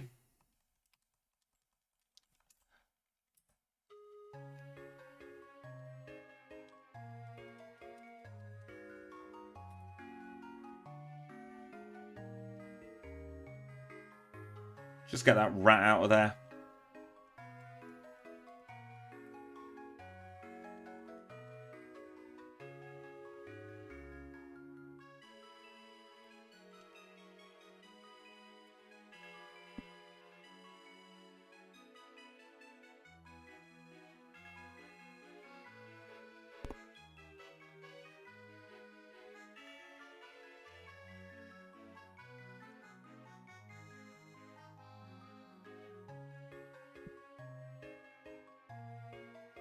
I'm kind of speechless with the amount of times that Thunder's been hitting.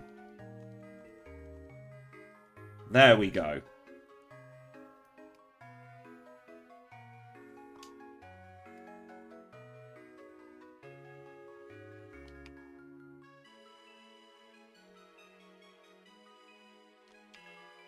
This is still a range, you know.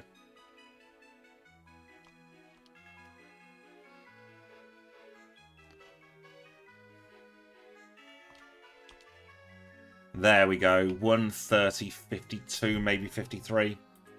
1:30.53. I'm going to be perfectly honest with you all. I'm not happy with that time. I really thought we could do a lot better than that.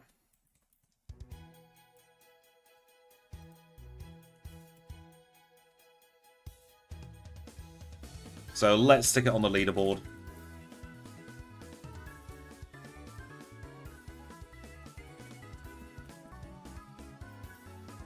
And we will get its leaderboard time.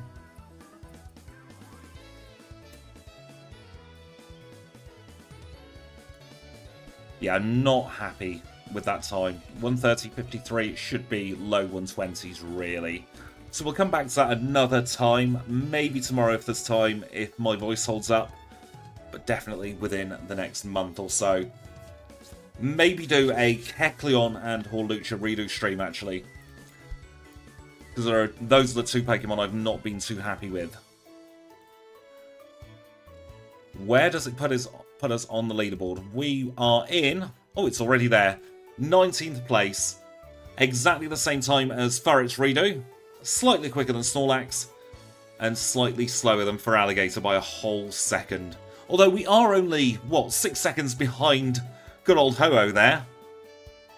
So you never know. It might not be as bad as we thought. Now, there's one thing we need to do before we get ourselves ready for the Flamigo run, and that is return Kenya. Kenya's been a great help. We'll be seeing them again in about 5 minutes' time. Mailbox, Randy, attach mail to Kenya.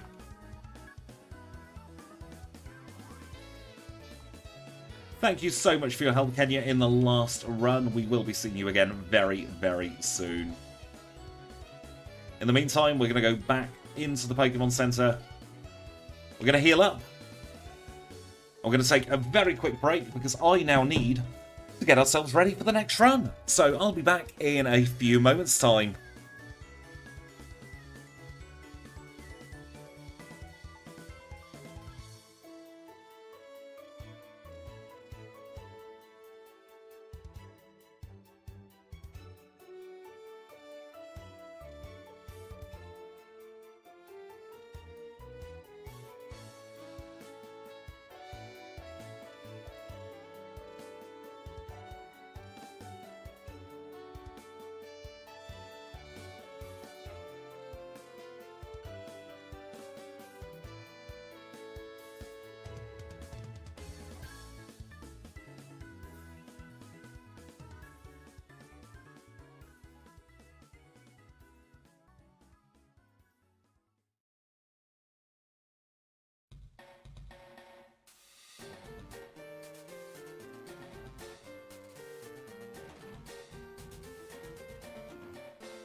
And we are back.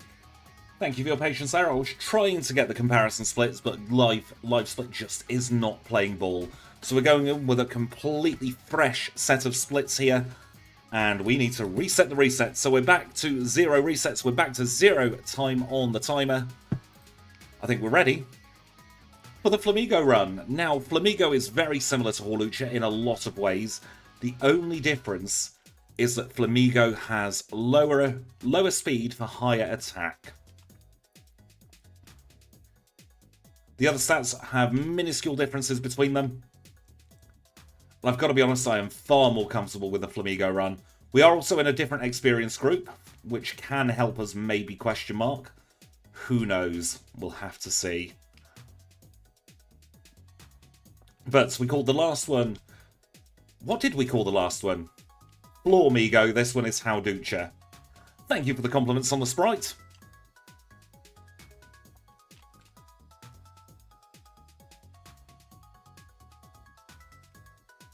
And we already have double kick, which is a far, far nicer starting move. So that's going to be equivalent base 60 power across 2 hits. Yes, Flamigo a go-go. And those of you who are the HM friends with the green names in the chats, we do have a Flamigo emote just for this occasion. We also have a Hawlucha. We have a Pelipper emote later on. Well, we have it already, but that's coming on Friday. I'm looking forward to the Pelipper run. Stockpile was a lot of fun to code in.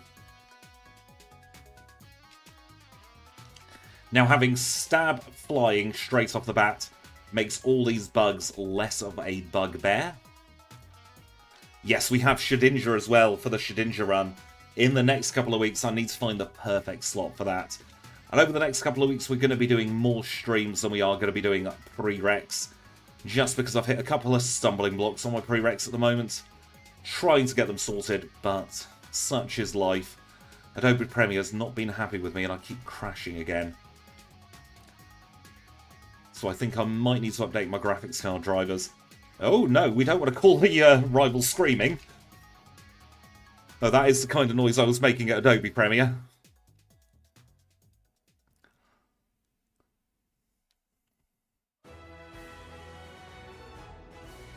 And we are on our way towards Violet City for the 2nd time today. Well, technically like the 4th time.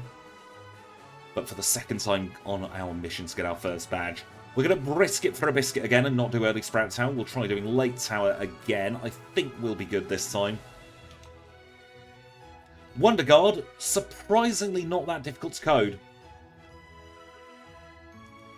If you're in my Discord, I would be able to show you the code at some point. If you're not in my Discord, then I don't actually know how to upload anything onto GitHub. I know how to take things off GitHub, I just don't know how to put them back on. Oh, I want biscuits. Probably a different type of biscuit to you. Trying there to not have to do the double hit, but it didn't quite pay off. But we're already level 9. We are in a very, very fast starting experience group here. So this will work in our favour early game, but towards the end of the game, then we are going to be slowing right down and we're going to be relying on rare candies and possibly the Quick Claw for red. If we get Quick Claw luck, there is a chance we could do this run with 0 resets. A very slim chance, but a chance nonetheless.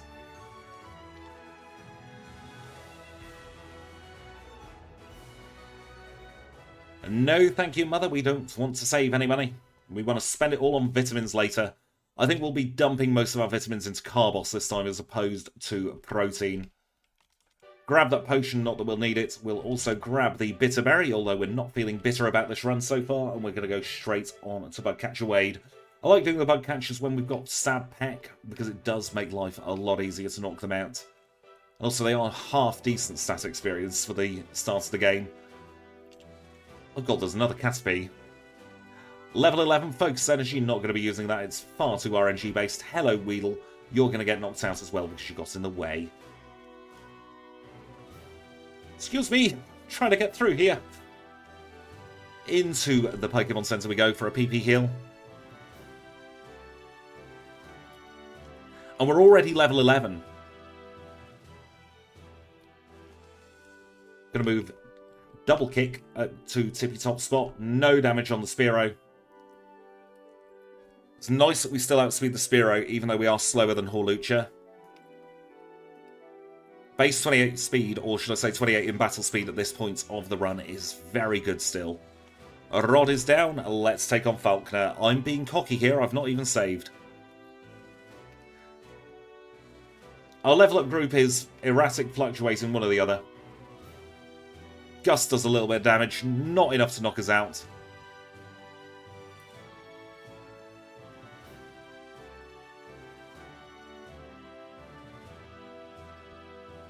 Not quite sure what you mean there, Alex.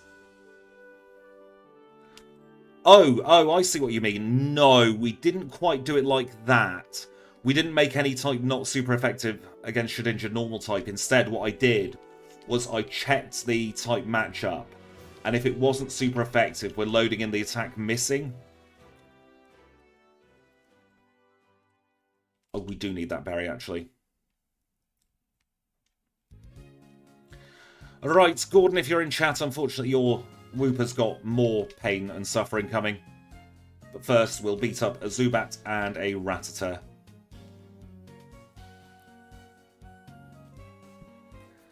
Level 13 already, goodness me.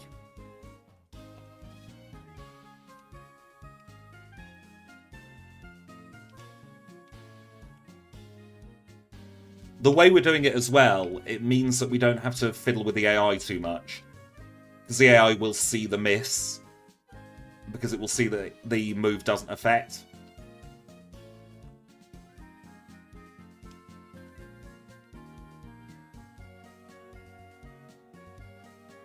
The big thing we've... Thank God we one-shot that. The big thing we've got to look out for with Shedinja is actually Birdkeeper Abe. His Spearow is very quick, and Peck is 100% accurate. Getting a lot of encounters here, but they are part of the run, so we're not going to turn them off. Also, that level 15 might come in handy. Probably won't, but it might. Get the goodness gracious Great Ball there. We'll do a cheeky little PP heal here.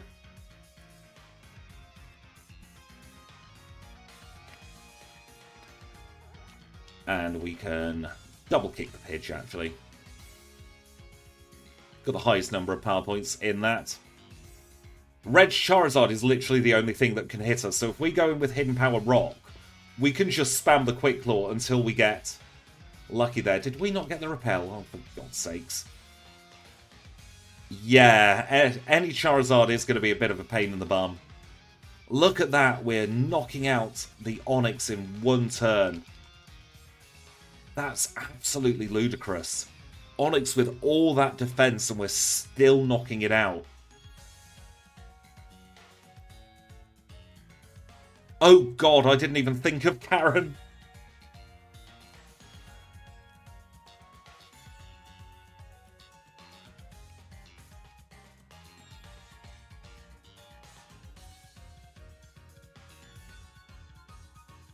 Karen's Houndoom is just nightmare fuel for Shedinja.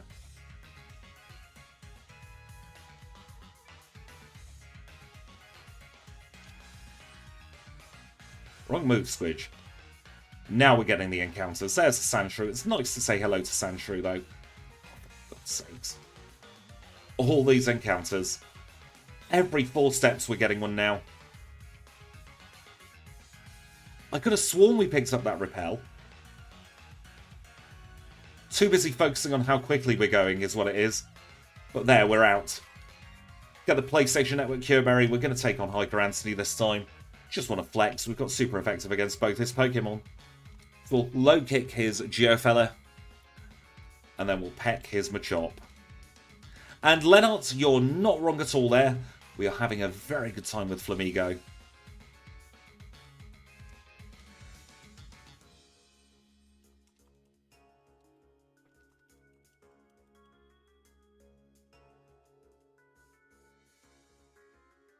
Yes, Kickburb. I love that term for Flamigo. Legit one of the best Pokemon they've ever introduced. Let's pause the timer at 9:19, goodness me, and get our HM friends. Psyduck's first off the starting line, first out the block, something like that. We've caught it already. Surf, Strength, Waterfall, Whirlpool for Psyduck. That's a hoot hoot. Paris, you're at 5% there, Psyduck number 2. Just looking for a Paris. Or any encounter, actually, for that matter now. Like, preferably not an Oddish. I said preferably not an Oddish. Anytime tomorrow game. There we go. Another Oddish. It's Oddish Central at the moment. There's a Venonat.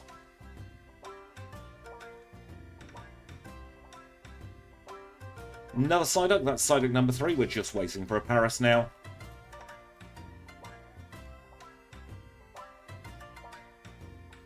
I completely agree there, you see. It's got that cool element while still looking incredibly derpy. I just have the incredibly derpy side myself. Come on, Paris. Got places to go, people to see. I wouldn't change the spawn table, then the game isn't vanilla. The only thing I like changing is the starter Pokemon. Because it's part of the run. It's part of playing in Crystal. It is just a Flamingo with a knot, but that's cool in and of itself.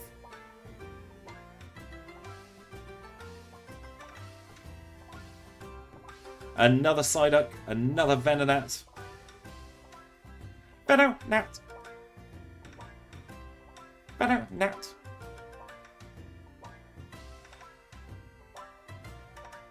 Yes, if we have any funky evolutions, I will make it so it's single player.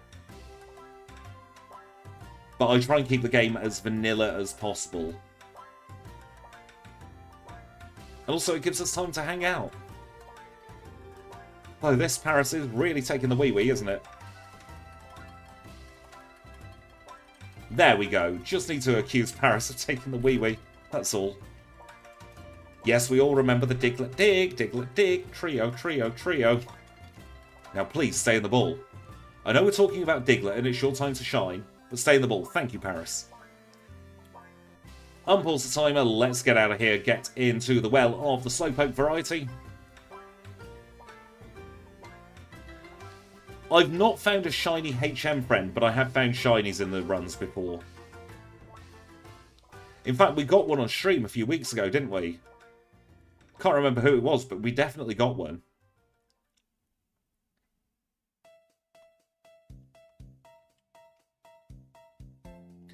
It does sound more naughty, but it's YouTube friendly. Because I don't swear on YouTube. I swear like a trooper on Twitch. But you will never hear any of the naughty words come out of my mouth on YouTube. Although, nearly then. Thank goodness for that.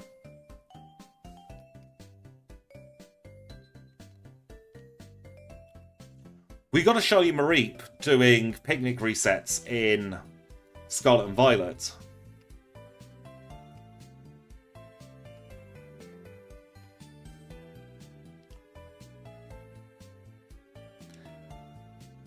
I'd love a puffin bird. I'm a member of the RSPB here in the UK though, so I really have quite a penchant for birds in general.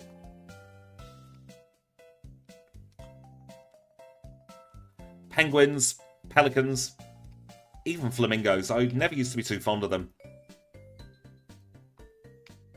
Ostriches are cool. Emus. Blue tits. It is a very dainty sprite for a very dainty Pokemon. Level 19 already. I've just realised we're going to be doing Bugsy under 12 minutes nearly. We have a dolphin Pokemon, don't we? Palafin. Isn't that a dolphin? Oh, they were literally like we don't have a... I was going to say, that's my dyslexia screwing me over there. But yes, they were... There are some animals, actually, I'm very surprised we don't have Pokemon for.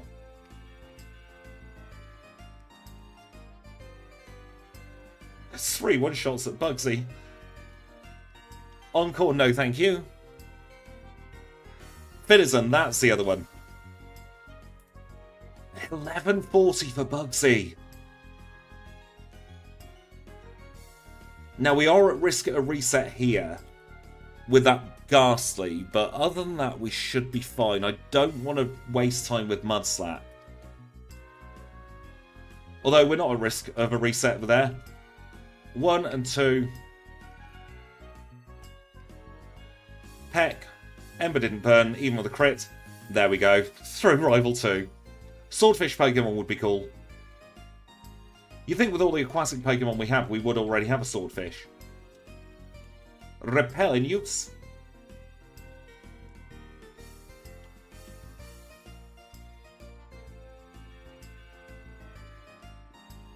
Emus can be a little bit vicious.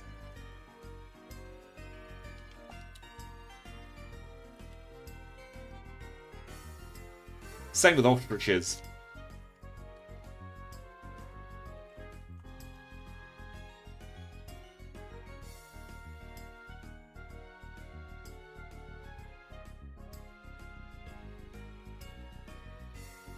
Grab ourselves Head Butte.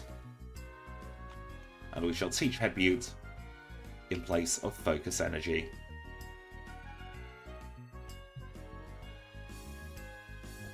Stick on another Repel. And away we go again.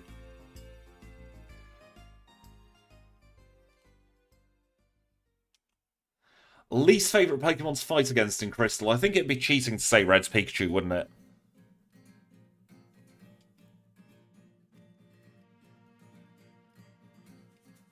Anything which spams Protect annoys me. So Shelter and Cloyster probably are my least favourites to go up against. Apologies, I just knocked the desk there.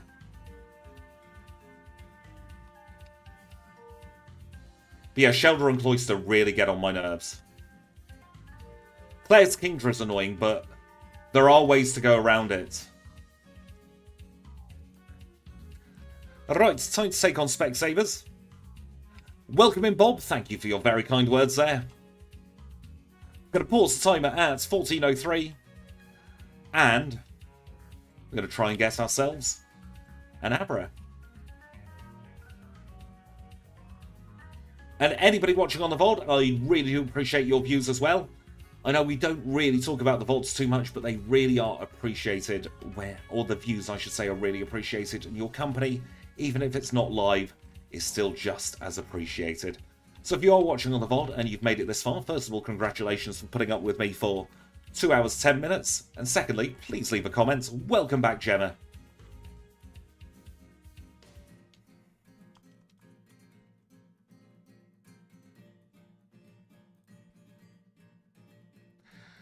Goodness, what is going on here with trying to find a bloody Abra?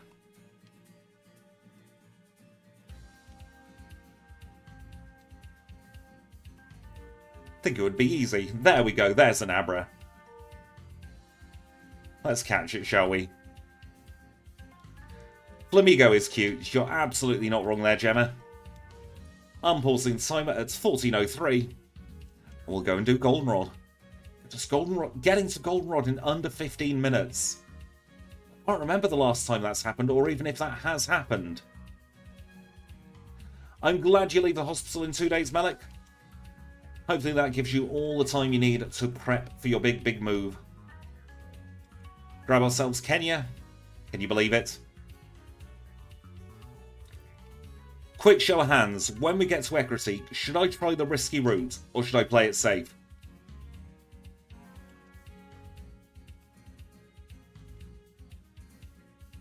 Because there is a risky routing we could do that could potentially save a minute or two. But it is risky.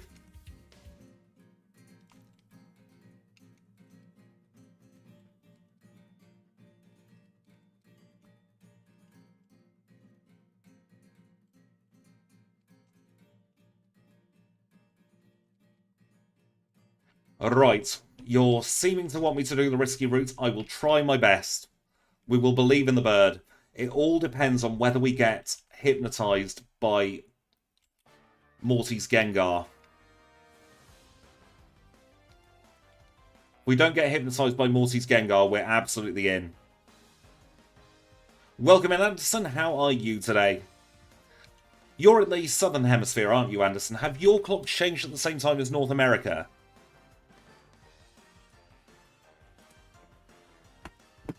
I just need to very quickly be right back. My tummy has taken a bit of a turn.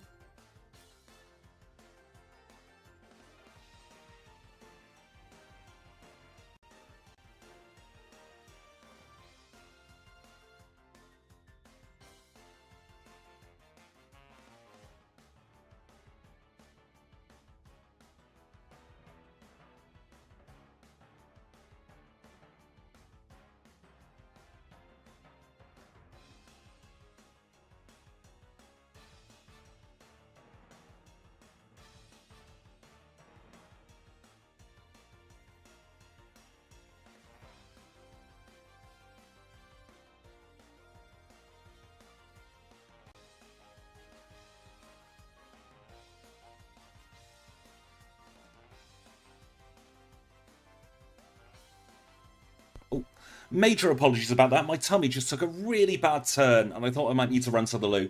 Turns out I don't. We are all good to go. Sometimes happens.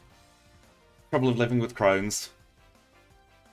Let's now reorder the HM Friends, and we do need to reorder this down there. Reorder that up there.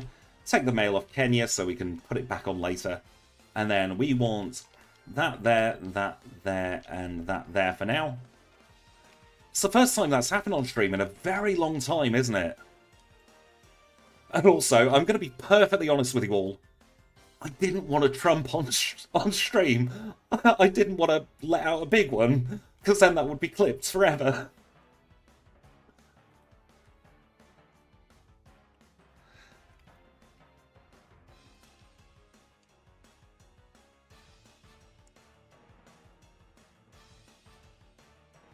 Oh god, could you imagine bodily functions on stream?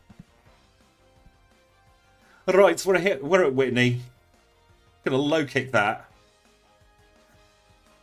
A gamer's tale, that's very much the face that I made when my tummy turned then.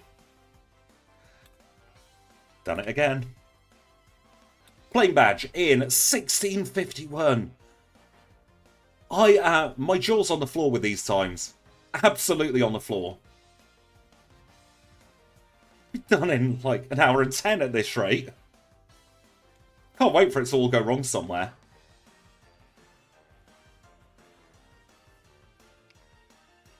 We'll take on Camper Ivan because we clearly weren't missing him.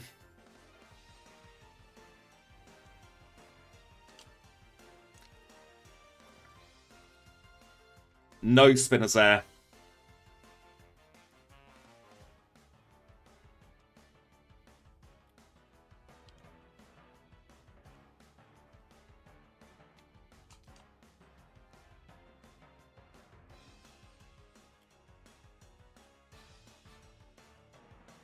Grab the ether, and we'll say hello to Stantler.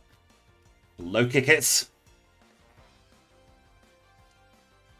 That low kick flinch saved us even more time. Oh, we're not supposed to be going in here. My focus has kind of gone for the risky route. We'll try it again on a redo when we do the Flamigo redo. That's not bad, 188 each. The stream began 2 hours ago, so at 2 PM United Kingdom time.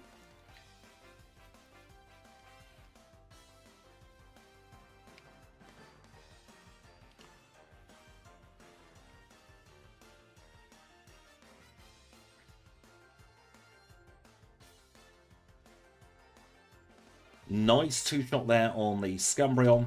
Well, one turn two-shot. And the last one is Vaporeon. Low kick missed. You've missed the first run. For God's sake, low kick. Wing attack, absolutely yes, please, in the place of Peck. Thank you for popping in, Dragon Princess. I hope you have a lovely time with whatever it is you're doing with the rest of your day.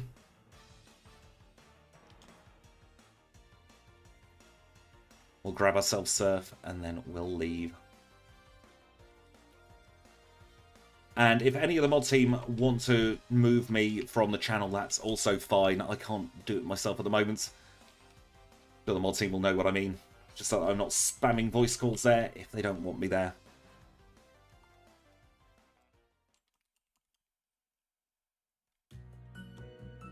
Good litmus test here for Morty is, of course, rival number 3 already.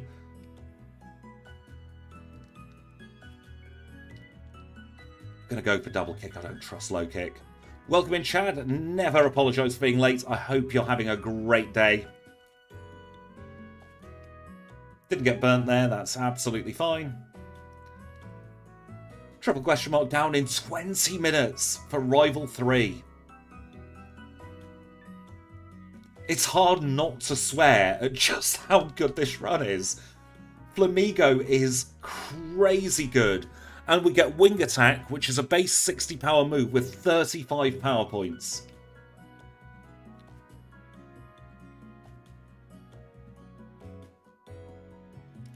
Mondays are never fun in a in a regular job anyway. I love Mondays here. It's the start of my work week and I get to have all this fun with you lovely, lovely people. I appreciate every single one of you in the chat. You really do make these runs much, much more enjoyable than they would be on my own.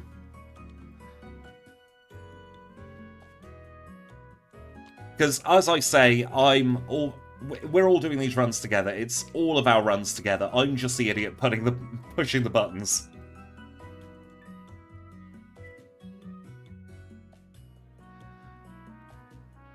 We're going to risk it against... Or are we? I don't know whether we should get the mint berry. No mint berry. Just going to wing it. I think we've got one of the best communities out there.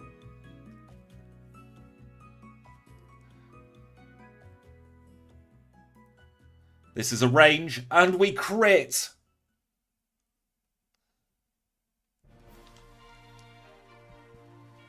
Fog badge 2138, thank you so much, Morty.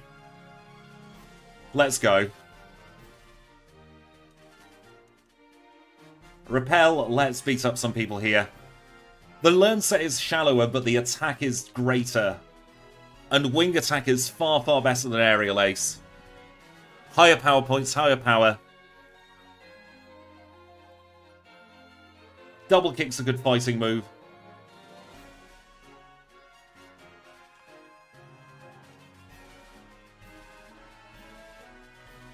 I'm going to risk it against this Slowpoke because I want the Nugget and the Mint Berry. Everything that comes up in front of Hawlucha here, it's just getting knocked away by the wings. It really is broken in Crystal, isn't it, Bob? You know what, just for the flex, this isn't very effective and it still one-shots the Pikachu. Yes, we're getting rid of unnecessary blows in this run. Thank goodness this Pikachu doesn't have static. We're even going to take on Meowth Lady here, Pokefan Jamie. We've been causing a bit of trouble for Derek and Ruth. Spreading malicious rumours about Derek, has she? So we've got to nip that in the bud. Hello, Poliwhirl. We're going to attack you with some wings and you're going to go down. Krabby, very physically defensive, goes down as well.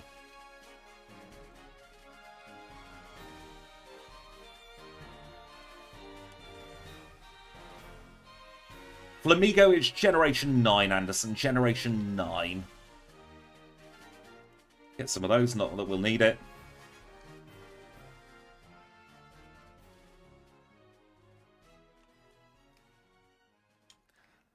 Thank you, Kim. It is one of the best single-stage mons we'll ever run, I reckon.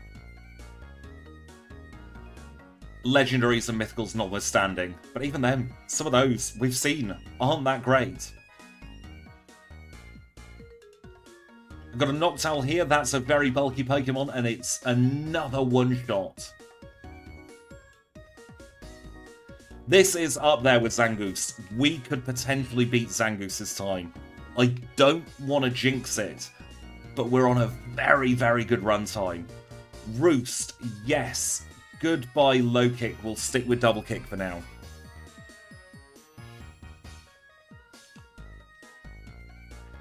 If Flamigo evolves, it absolutely has to have a Scyther style evolution. It cannot get greater base stats than this.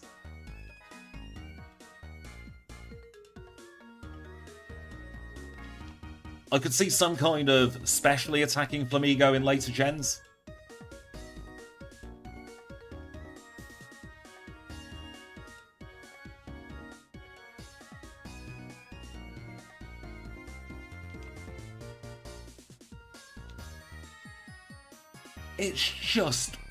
It's like a knife through butter, isn't it? Yes, we'll get the medicine for you, Jazz. Don't worry about that.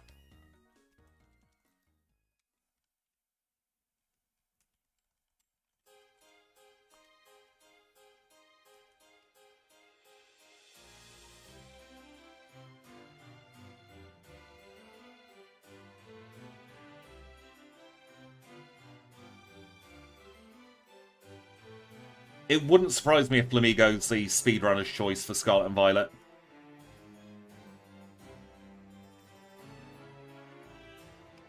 Heal up here.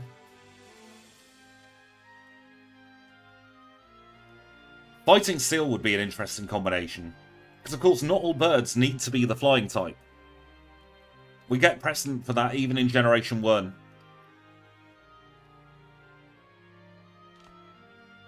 I'm going to run out of synonyms for one-shotting in this. Heracross is a really good Pokemon Chilling Lurking.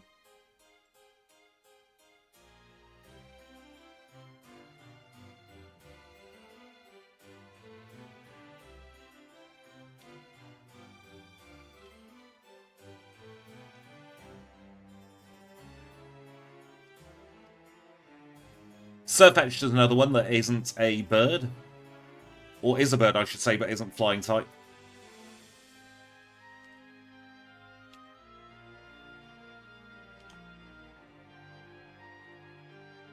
Alright, Chuck, do your worst.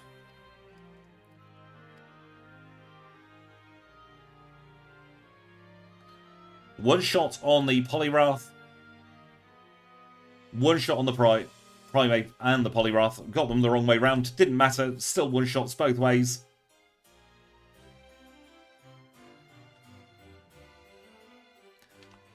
Dekidui is a bird.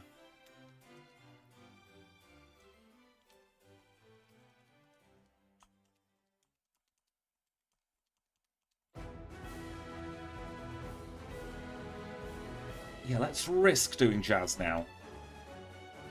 Might be a mistake, but we are going to risk it.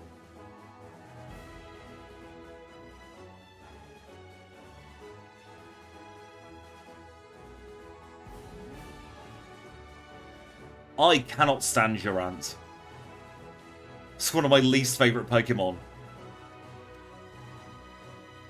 Empoleon's a cute little pengling, as is Ice-Q. Right, this is risky, I will be honest, but we're going to try and take on Jazz now.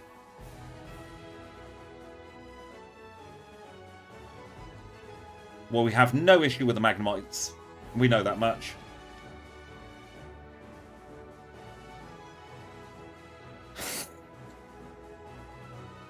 Jasmine in 2811.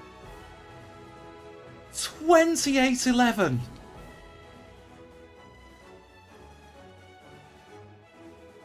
My flabber is gasted.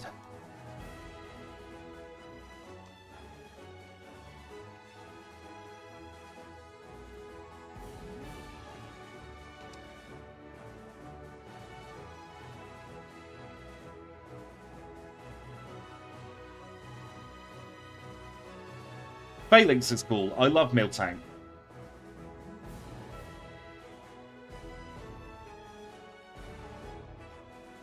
We've been at the Lake of Rage doing early Hidden Power at 28 minutes 55 plenty of times. So to be here getting late Hidden Power, it's kind of astonishing.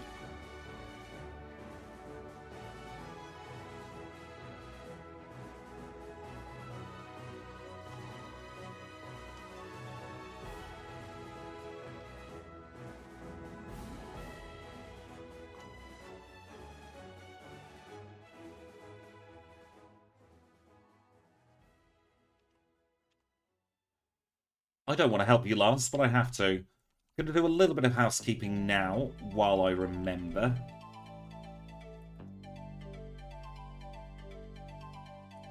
Because we do have this Repel. I have skipped some battles. Like 3 or 4 battles that we normally do, and I'm hoping that won't bite me in the bum when it comes to Lance later. But we do have Hidden Power Rock.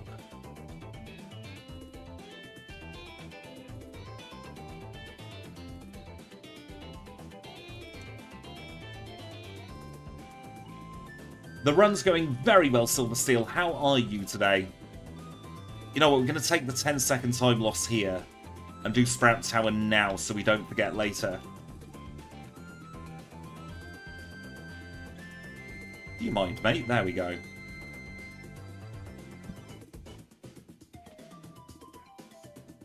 I don't think we've even dropped down to half HP yet. That's how good Hawlucha is doing.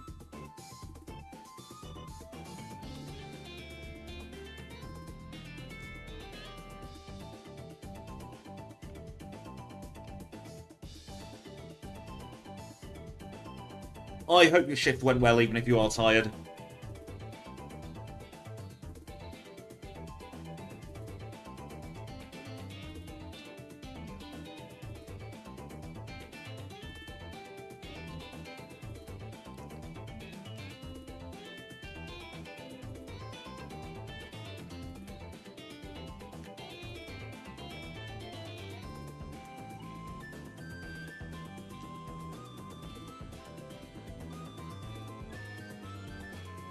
We've got Flash now, because we do Flash here on this channel.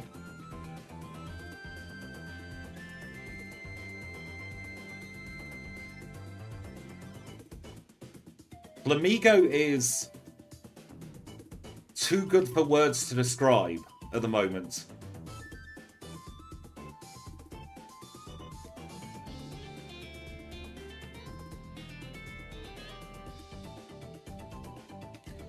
Once again, what we'll do is we'll take our break after Claire on this run. So we'll do the single break again. I always like trying to have as fewer breaks as possible. Try and have them roughly every 45 minutes to an hour or so. And yes, we are live on Twitch as well. I'm going to be doing Pokemon Yellow on Twitch soon. Having a lot of fun planning that. Although I will be perfectly honest with you all, the nerves. I open up the Yellow ROM and I panic. It's like, I know I'm good at Crystal at this point. But Yellow, it's a whole different ballgame, a whole different kettle of fish. And it's going to take 18 months or so to learn that, in the same way I've learned Crystal over the last 18 months.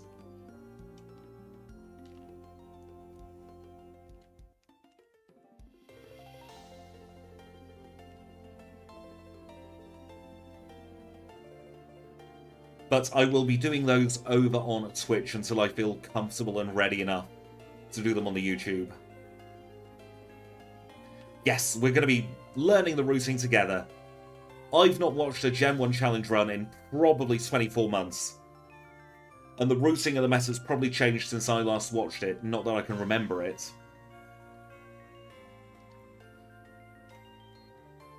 Slowpoke Tail is the first password. I don't remember when I streamed a Zap Doctor on the Twitch, Andrew. Last winter, it seems to be something about winters and me with bad luck. Last winter was horrible for me as well.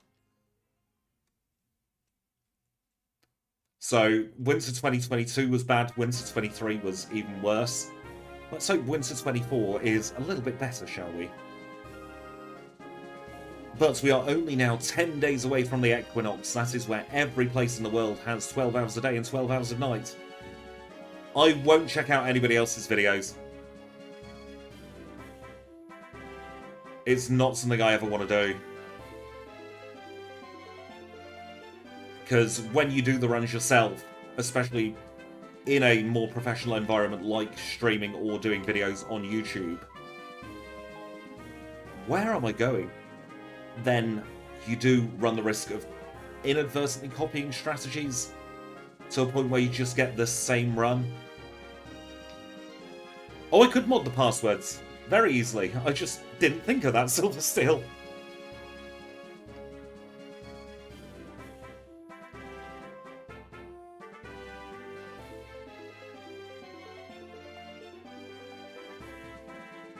Because the passwords literally mean nothing. It's just a line of text with an event flag. They're a bit sneaky-beaky. It's not so much that winter itself, the weather or anything, is bad. It's that horrible things seem to always happen in winter. Yes, it will always be more fun to do things your own way. I found that with learning Gen 2, because I did watch a couple of Gen 2 runs, but I watched the speedrun from Games Done Quick. The 2018 speedrun. Low sweep, 6500% accuracy, goodbye double kick. Does low sweep lower speed? Is that what that does as well?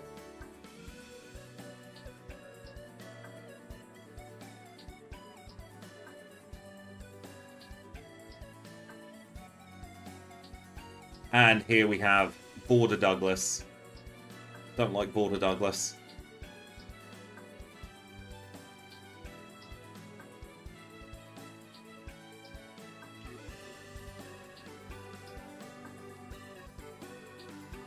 It's Price time! Aren't we excited, everybody? Price, clearly the strongest leader in all of the games. I'm going to start off with a wing attack against the Seal. Going to do another wing attack against the Dugong. Getting a little bit cocky there. We'll low sweep the Piloswine away. At the moment, I'm not feeling the lower speed at all. I have got the Quick Claw on just in case. 7 badges acquired, let's go into the ice path. I can only imagine how hot it gets in Brazil. What is the problem with you, Spinnermate?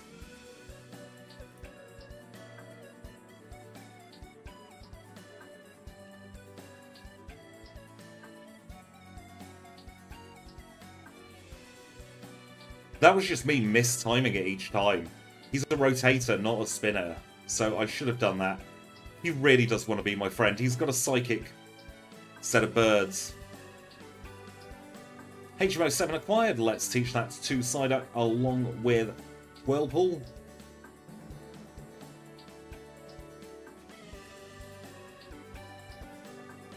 That's Flash Squidge.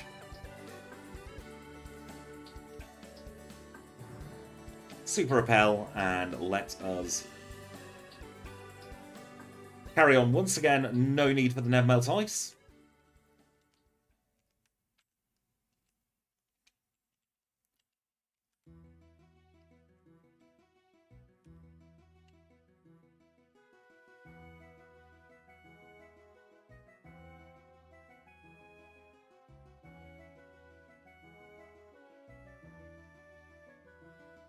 Yes, for some reason, Finland's had a really cold year. You look at the maps of Europe with the temperature anomaly, and there's this giant cold blob over Finland.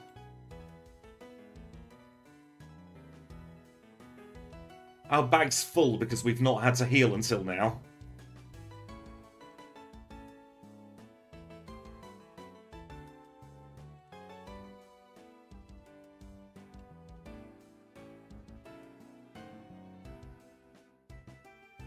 Charcoal. We'll do the pair of nuggets now, because we want some max repels.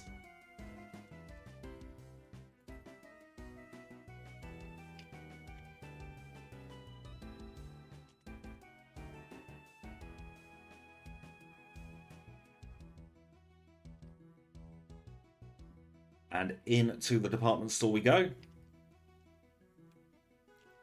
Repel wears off. We're not stinky to talk to the return lady. Let's buy 5 protein. Why not?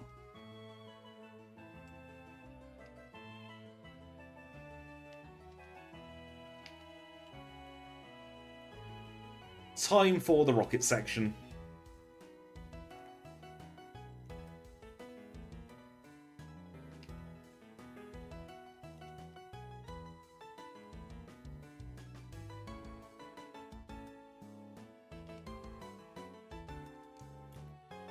Those of us in Western Europe, there is a slim but not completely outside chance of us getting some very cold weather towards the end of this month, beginning of April.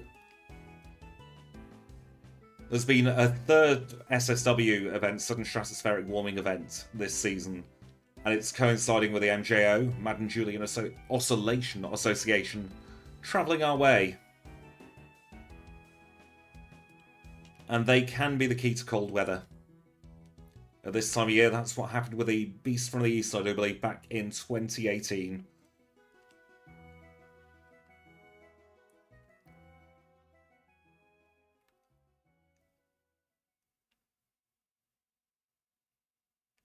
I'm the opposite. I'm very sensitive to cold weather.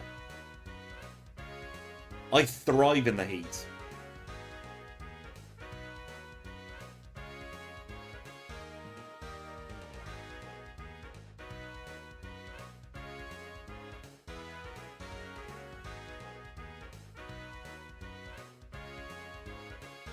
Where's that elixir I just picked up? And also, while we're here, where's TM27 for return?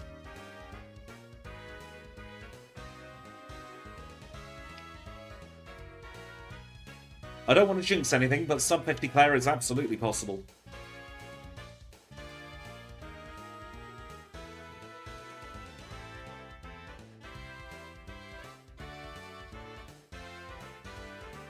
I've got Australian heritage, so I blame the Australian heritage for the ability to tolerate heat.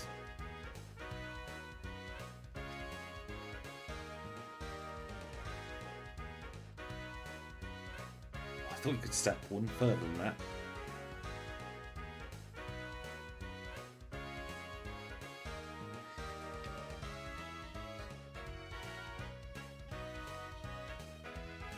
So we're good against the coughing, we grow to level 42. Good against coughing number 2. Good against coughing number 3. The wheezing's the one I'm worried about. But we're through that, we have just a couple more coughing left to go.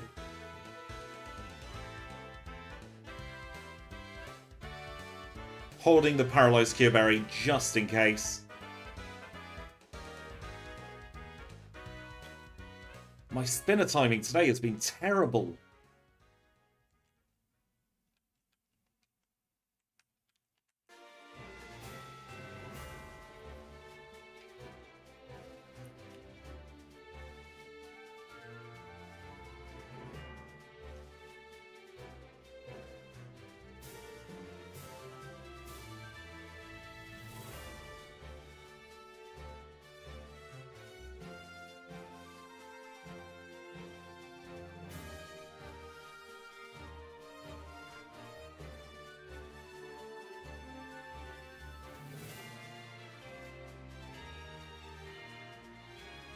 Level 43 acquired.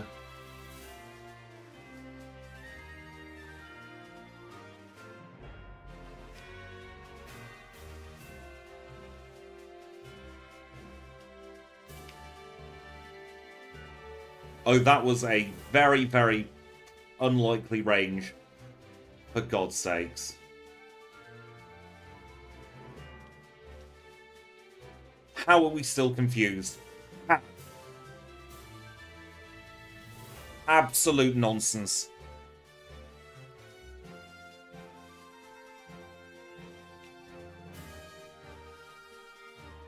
First reset of the run coming with just awful RNG.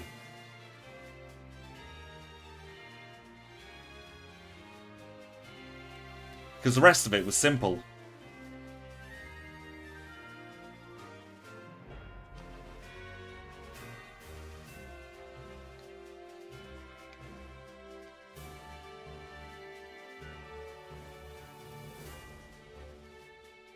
At least it happened on the first Pokemon, I suppose.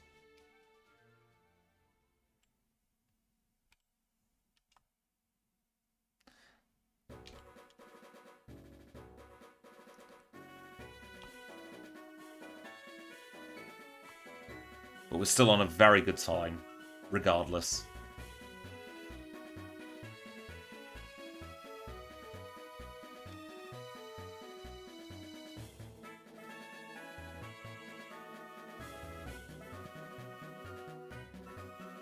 I'm not a big fan of the United Kingdom's weather at the moment. Where I am, it's a whopping 7 degrees outside.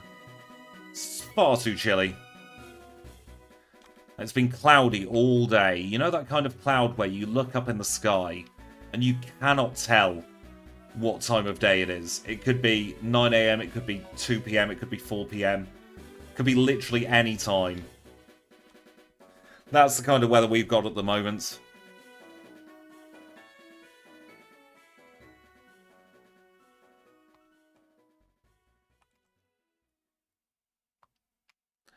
I would call him disrespectful names, but that might get my YouTube channel cancelled.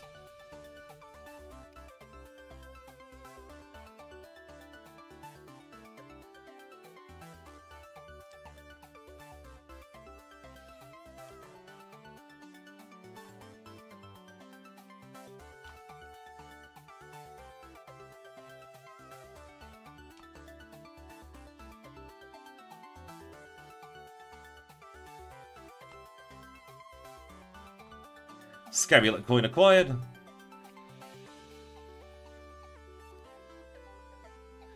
You do get a lot of rain in the UK, yes. Especially in the western half where I am. Because the prevailing winds come from the west, so you get a lot of precipitation from clouds hitting the mountains.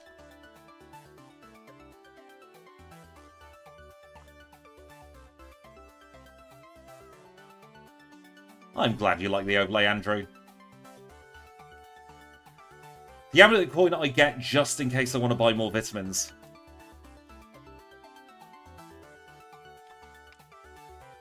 Because if I decide to go full vitamins after Claire, or after the League I should say, it is nice to have the amulet coin. Just guarantees we can afford all of them. Like in this one, I'm thinking we're probably going to have to buy some carbos. Golbat! It's our Achilles heel, apparently.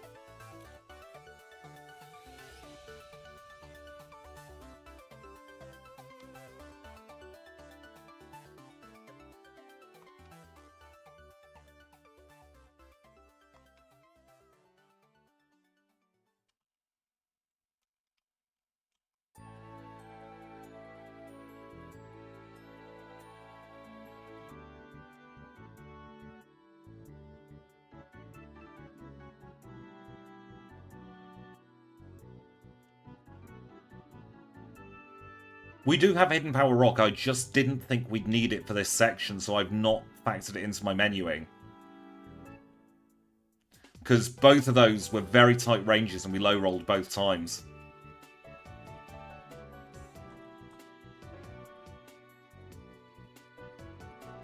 Which is a bit of a poo, but sometimes happens.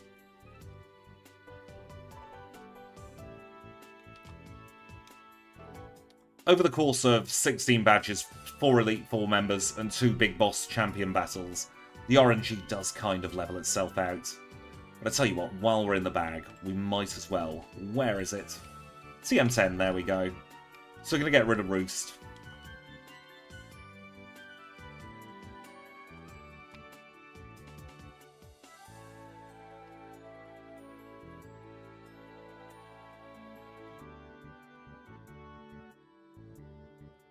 We have excellent type coverage, I've got to say, for this point in the run.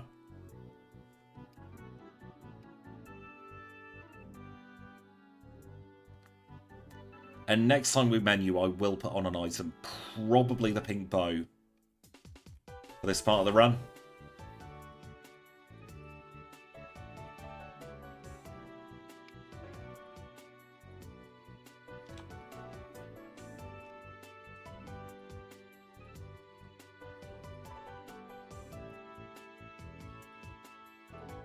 This, I believe, is called Trainer Cody. He has a Horsey and a Seadra, and maybe another Horsey to go with the Horsey.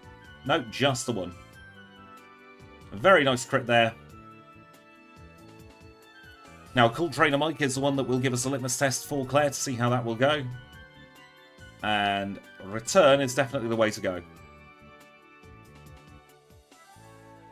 Now we've got Lola. She's apparently sweet as cola. And it's looking like a 51 for Claire, probably.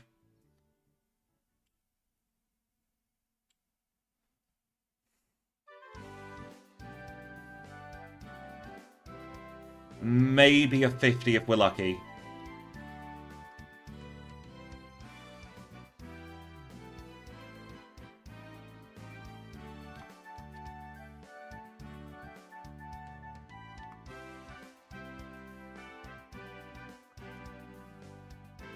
There we go, kept her out of healing range. Let's leg it quick, sharp, and in a hurry into the Dragon's Den, shall we?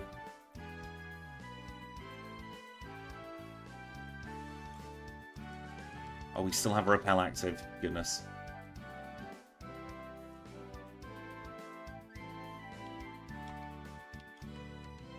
That gets us up to level 49.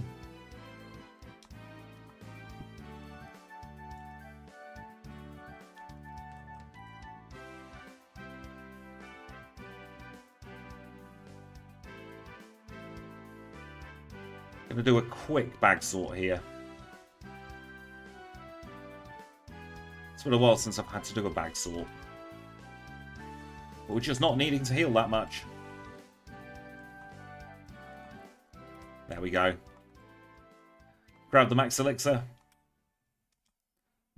Grab Whirlpool. Or use the Whirlpool, I should say.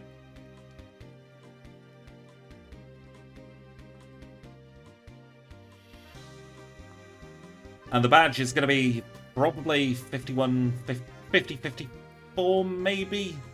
55? 50, 55.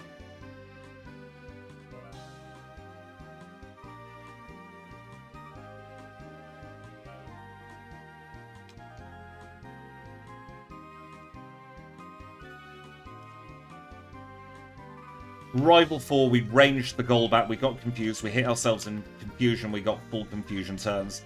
Worst possible luck is why we reset.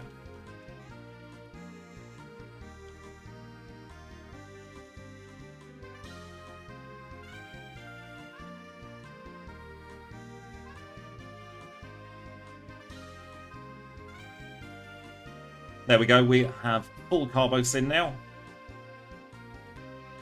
And this is our break point for this run. So we're going to go to New Bark Town. We're going to pause the timer at 51:45. We have the League and Kanto and Red left to come. I'm going to do a little stretch break, hydrate as well.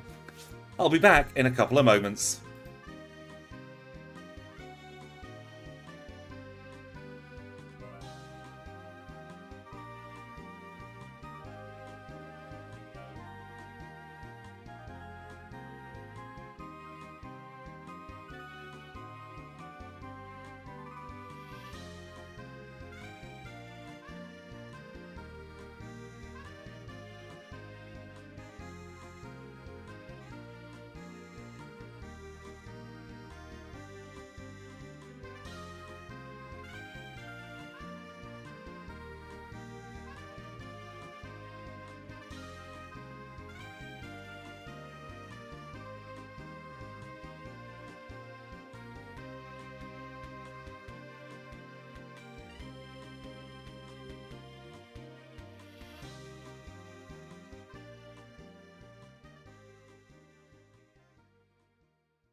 And we are back, ready and raring for the last part of today's stream. Thank you for popping in, Anderson. I hope you have a great time at the doctors. I hope it's nothing too major. Let us unpause the timer and get on with the last part of the run.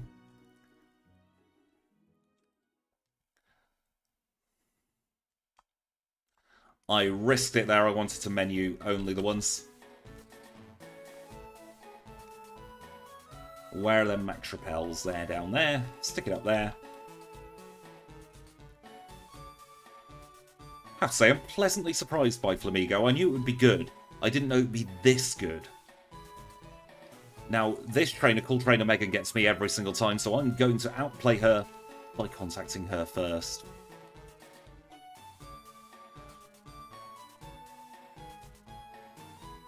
Once again, we're in a situation where we're probably not going to have Sword Stance for Lance. But we should be fine either way with Hidden Power Rock safely on the learn set from the very beginning this time. The only thing that worries me is we might not outspeed the Scarodactyl.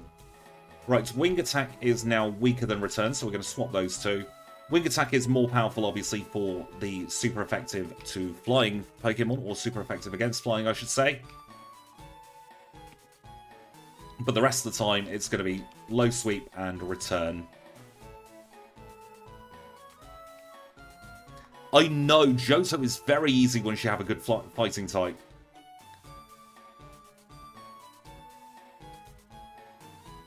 Going to play it slightly safe by getting a few extra levels here, not that we probably need them.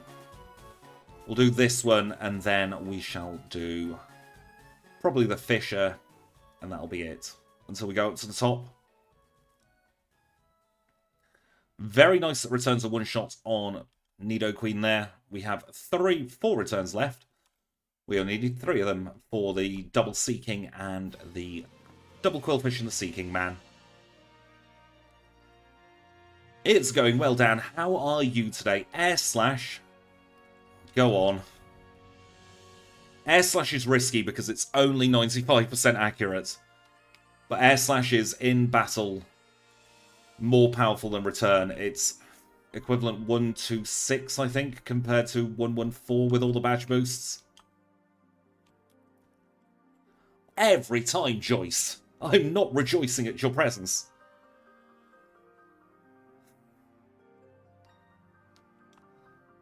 Nice one shot on the Blastoise, though. That's what we'd like to see. Probably looking at about an hour through the league.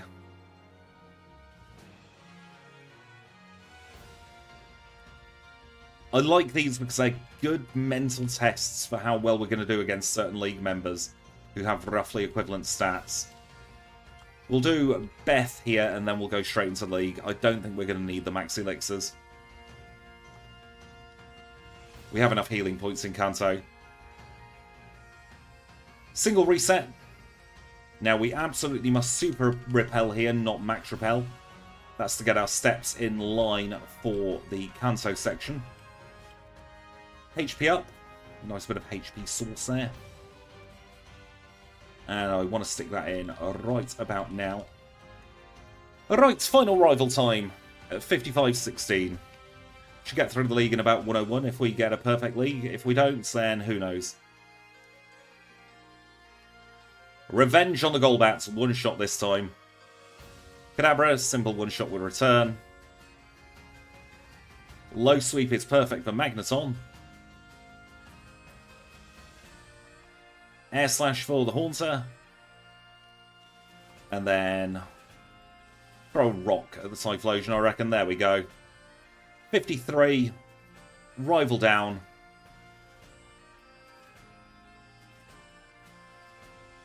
Heal up.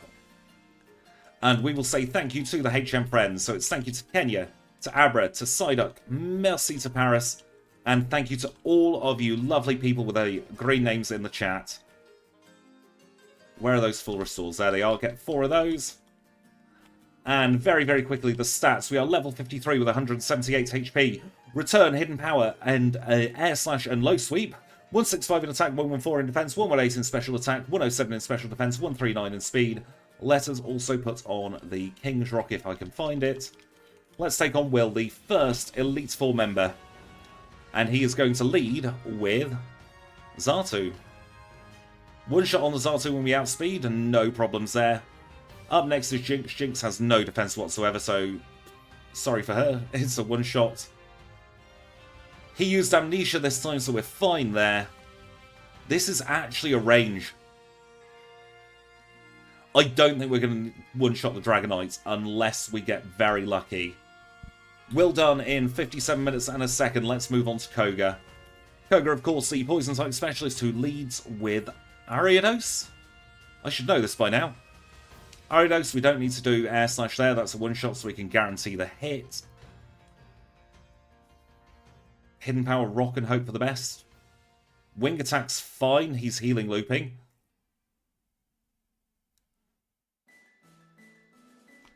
Venomoth's back to return. Fortress, we low sweep. Because that's a guaranteed two-shot. Muck. Air Slash is not 100% accurate there. But that's absolutely fine. Koga done. 57-47. Up next is Bruno. So we're just going to find our full restores where they are. I'm panicking a little bit here because we're doing very, very well. Let's see how Bruno gets on at 58 minutes. Air Slash and hope for the best, I reckon. The only one I don't want to miss on is Machamp.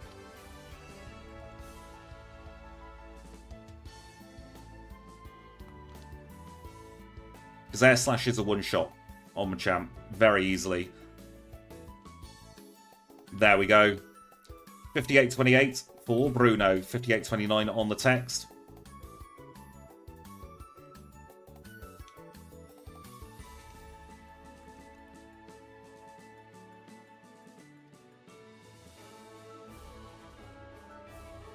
Low Sweep is a one-shot on the Umbreon, so no sand attack for us. Sends out Gengar next. Air Slash, if it hits, would have been a one-shot, but we did miss. Fortunately for us, she didn't curse. We'll swap to Low Sweep for the Murkrow because it's neutral. Low Sweep on the Houndoom just to be sure. Vileplume, Air Slash. And we're through Karen. Right, okay.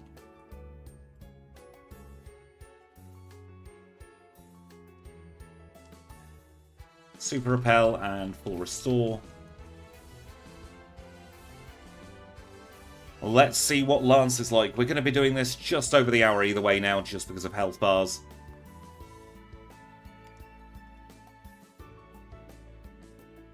One shot there should have held the Paralyzed Cure Berry, really. Thinking about it. That could be a bit of a mess up.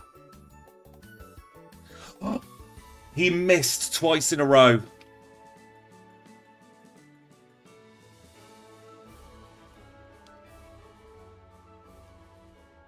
I didn't want to get rid of Hidden Power Rock there, but we have to. Air Slash is going to range here. Flamethrower, please don't burn.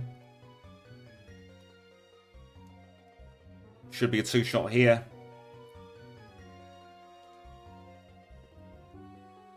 One hour and 18 minutes.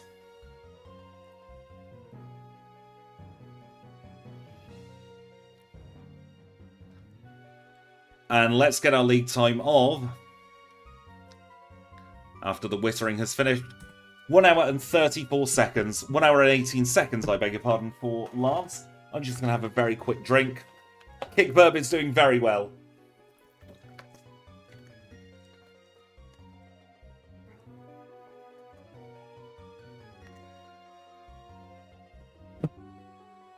I just want to very quickly compare, actually, what our last time was for Girafarig. The Girafarig redo, we had a last time of 55.19.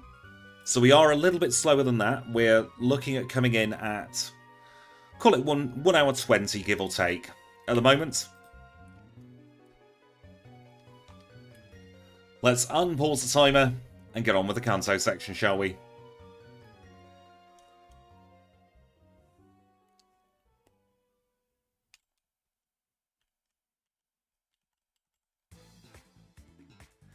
Now we have to retrieve the HM friends, so it's a very warm welcome back to Kenya, to Abra, to Psyduck, and to Paris.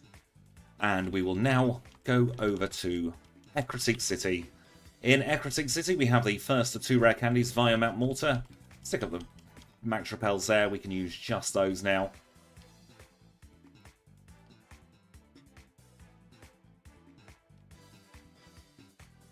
Rare candy 1 acquired. Olivine City, dip at the PMC for the teleport spot. Let's see if we get Swimmer George this time. We do not.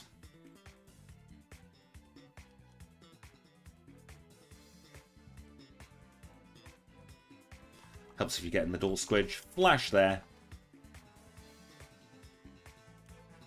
Rare candy acquired. Dig our way out. Sometimes I skip rare candies. Generally not on streams, because I have to keep going on streams. When I'm doing the runs by myself, there's a lot of pause time where I think.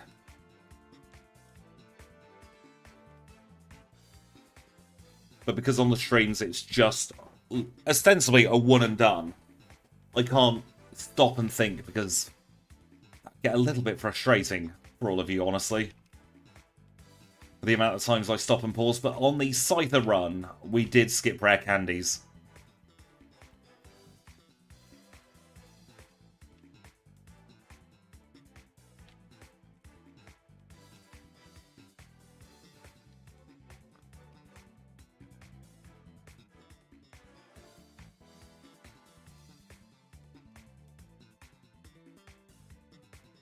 I think I'm probably going to only get the one more rare candy now, the chairman of the fan club. Just because we always say the first thing we do in Kanto is the last thing we do in Johto, we're going to get a rare candy this time with the chairman of the Pokemon fan club. Rare candy acquired. Why am I trying to bike in a gym? I suppose there are exercise bikes in gyms, but that's not what we're on about here. Pikachu, Fluffy, both very easy Pokemon. Try Raichu and Ampharos next time. Gentleman Gregory. Eggy Greggy. So yeah, I think we'll skip the last two rare candies. We shouldn't need them. If we do, we have problems.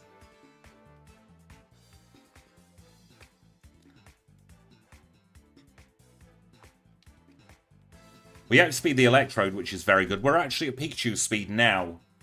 Wrong move, Squidge. Didn't matter. I was too busy looking at the speed stat. I didn't see who was coming out next. 103.42 for Surge. Let's move on to Erica next. To get there, we do need to surf. Get lost in Vermilion. This is one of those runs where the adrenaline has started to go because we could get a very, very quick time.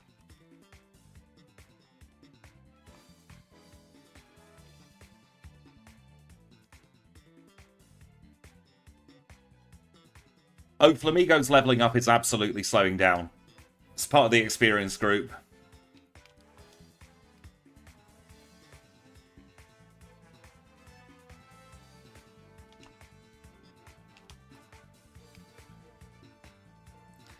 Can you believe it? We're gonna knock out her Executor.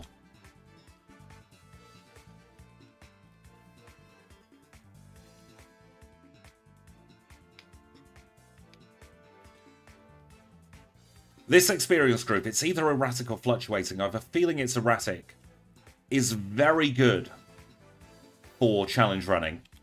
Because it gets you levels early.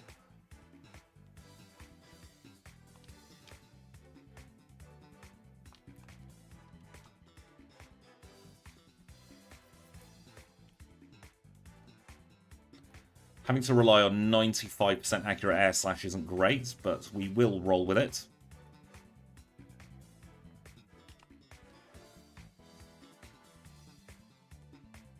Rainbow Badge in 105.19.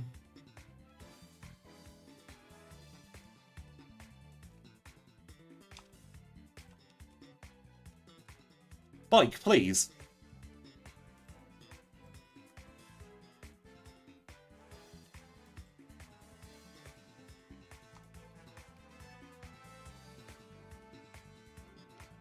Yes, erratic is absolutely why Zangoose dominated.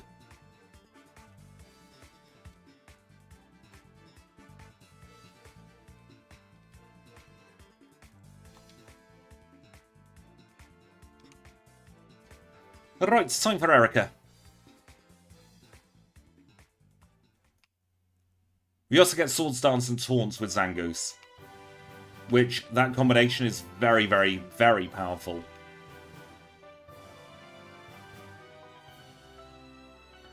Wasting your money on the dire hit there, Janine.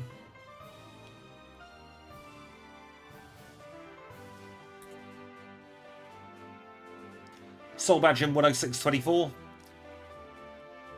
Got a little bit of faff to do now before we get our next badge. One more spinner to dodge.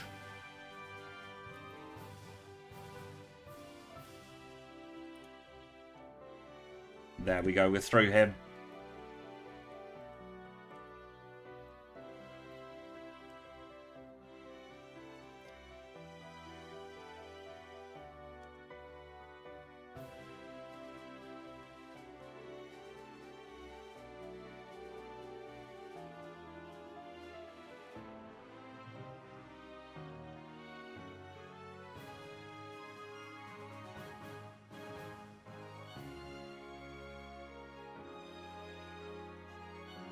Let's do a PP heal here, because we're not able to go into a Pokemon Center next until after we've defeated Misty. I was going to call it Whitney then, that would be a lie.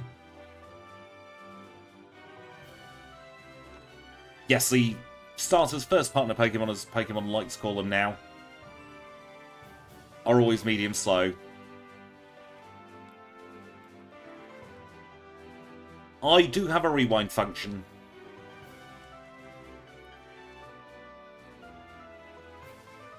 Just for particularly bad movement.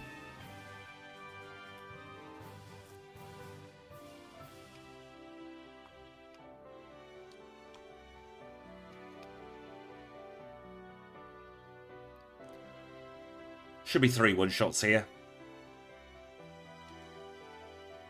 There we go. Sabrina done in 148. 108.13. Split early there, but it doesn't really matter.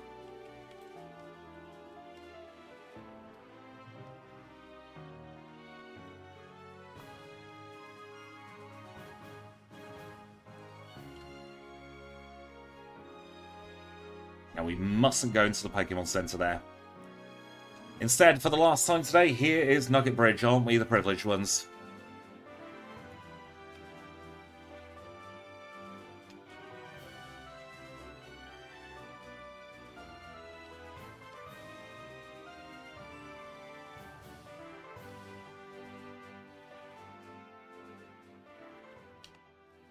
Yes, Pikachu was not originally a first partner Pokemon. Same with Eevee. But I don't know what experience group Eevee is in. I'm glad they have no regrets. No regrets.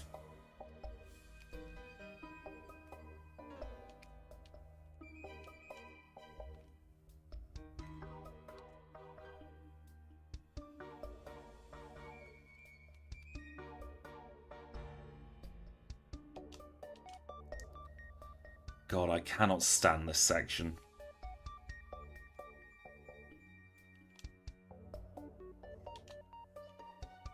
Yes, regrets.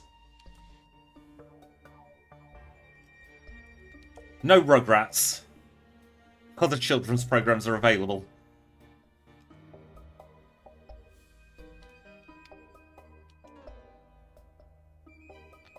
Medium fast, thank you, Andrew.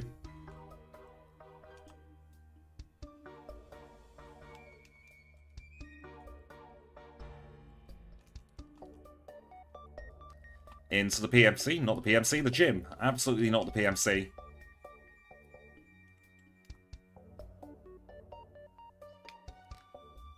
Goodbye, Golduck. Goodbye, Quagsire, yes. Goodbye, Starmie, and then we'll low sweep the Lapras.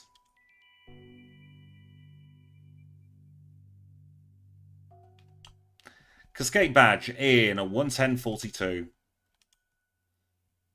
Machine part acquired, so now we TP all the way back to the power plant.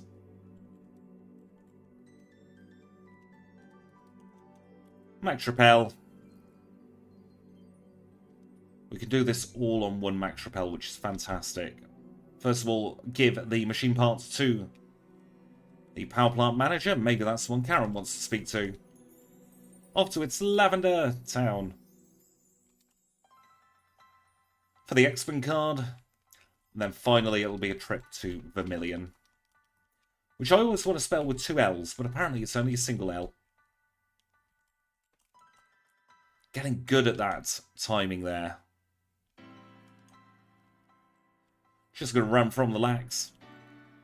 Have a lax attitude about doing that. 3 PP left for 3 drill. And his 3 Bs.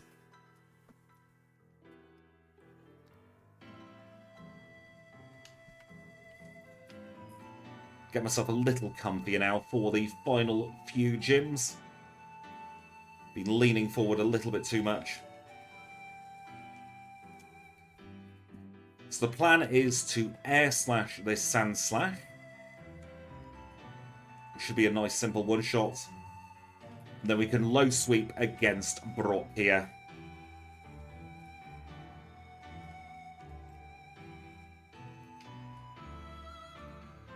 So this should be as simple as one shot city. We'll have to find out as we grow to level 63. So we haven't actually gained that many levels.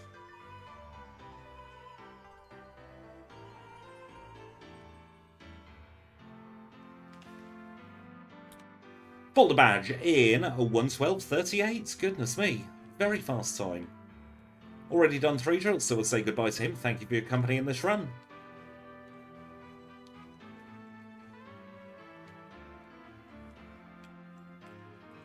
And we'll take the heal in Viridian.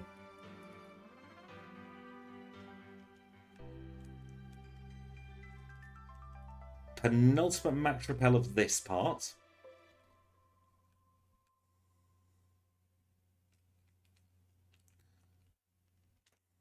Blue is feeling blue. I'm going to skip that rare candy. Hopefully it won't bite us in the bum later.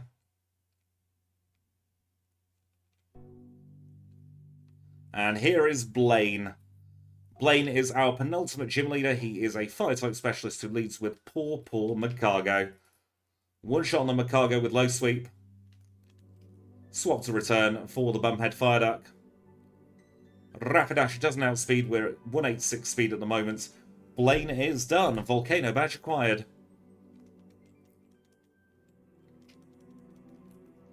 I know, hubris is definitely the vibe that I'm picking up as well, but we'll have to see. Let's do blue. The status is Flamigo is doing very, very, very well for itself. That was a critical hit.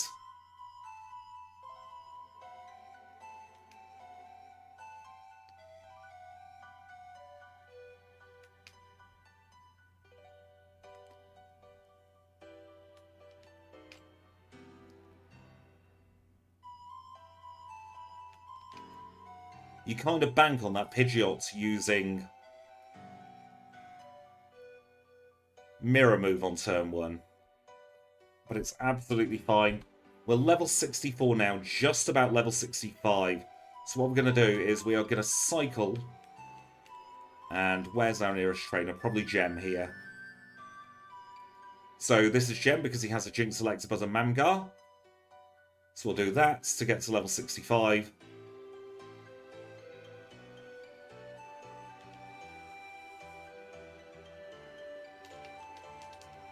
Thank you for popping in, Silver Steel. I hope you have a wonderful rest. We'll open up Mount Silver now.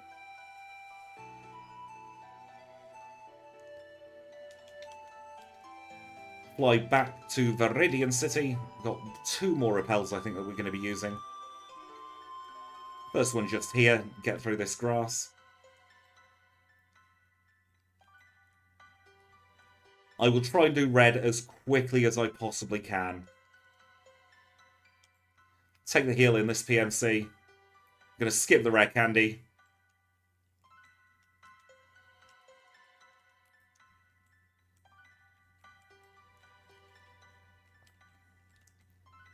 And we're going to see, are we going to need 1 more repel? Yes, we are. So we'll do that, and then where are the rare candies? We've got 7 rare candies. So we'll do it in a 3-4 pattern. Save here, and also, very, very quickly, where is the Quick Claw? So I think that might be the best item to hold at the moment. Let's see how we get on.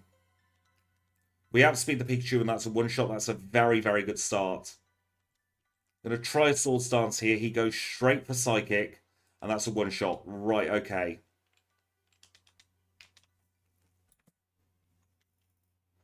It's on Switch, Malik. So that makes me think we need to try and Swords Dance here, which we get the Charm Miss. That is very good. Return is now a one-shot against the Peskeon. Risking an Air Slash here because that can one-shot, and it does. Right, okay. I'm going to Swords Dance in case he Rain Dances. He's Blizzarded. No. Right, okay. Return should one-shot, hopefully. Right, what does that leave us? That leaves Snorlax. Snorlax is a one-shot with low sweep. We have Air Slash. It's a 95% chance of hitting against the Venusaur, but returns also a one-shot. I think I'm risking it here. We're through the Venusaur. We grow to level 69, and we've defeated Red in 1:17:23. Oh!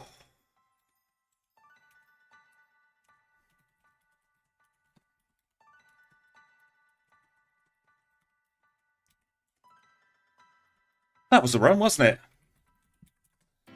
Sub 120. One of very, very few sub 120 runs we've had here on the channel.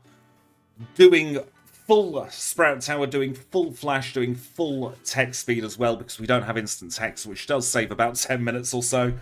We're just getting this leaderboard generated now. Oh, I can breathe now. I can relax. The tension for that entire run was something else.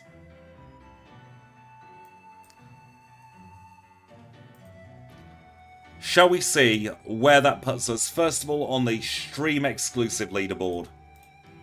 So these are the ones we have done together live on the channel. We are in, if I click the right button, first place for stream, 1:17:23, our first sub 120 on the channel, barring Zangoose, who I do need to re-add to this list because it was going to be a video. Second overall for the stream, but first on this leaderboard for some reason. We can see here we are in third place overall. This was my third quickest run ever. That is something else. Third quickest run ever, just 2 and a bit minutes shy of Zangoose, 1 minute and 30 odd seconds, or 20 odd seconds I should say, behind Girafarig. Very, very, very good Pokemon, and I think with a little bit better RNG luck, we could very possibly have had a personal best there. But it wasn't to be for the top spots for Hawlucha this time. And with that, there's only one thing left to do. Let's make our way over to Violet City. We shall return Kenya to its rightful owner. If I can remember how to do it.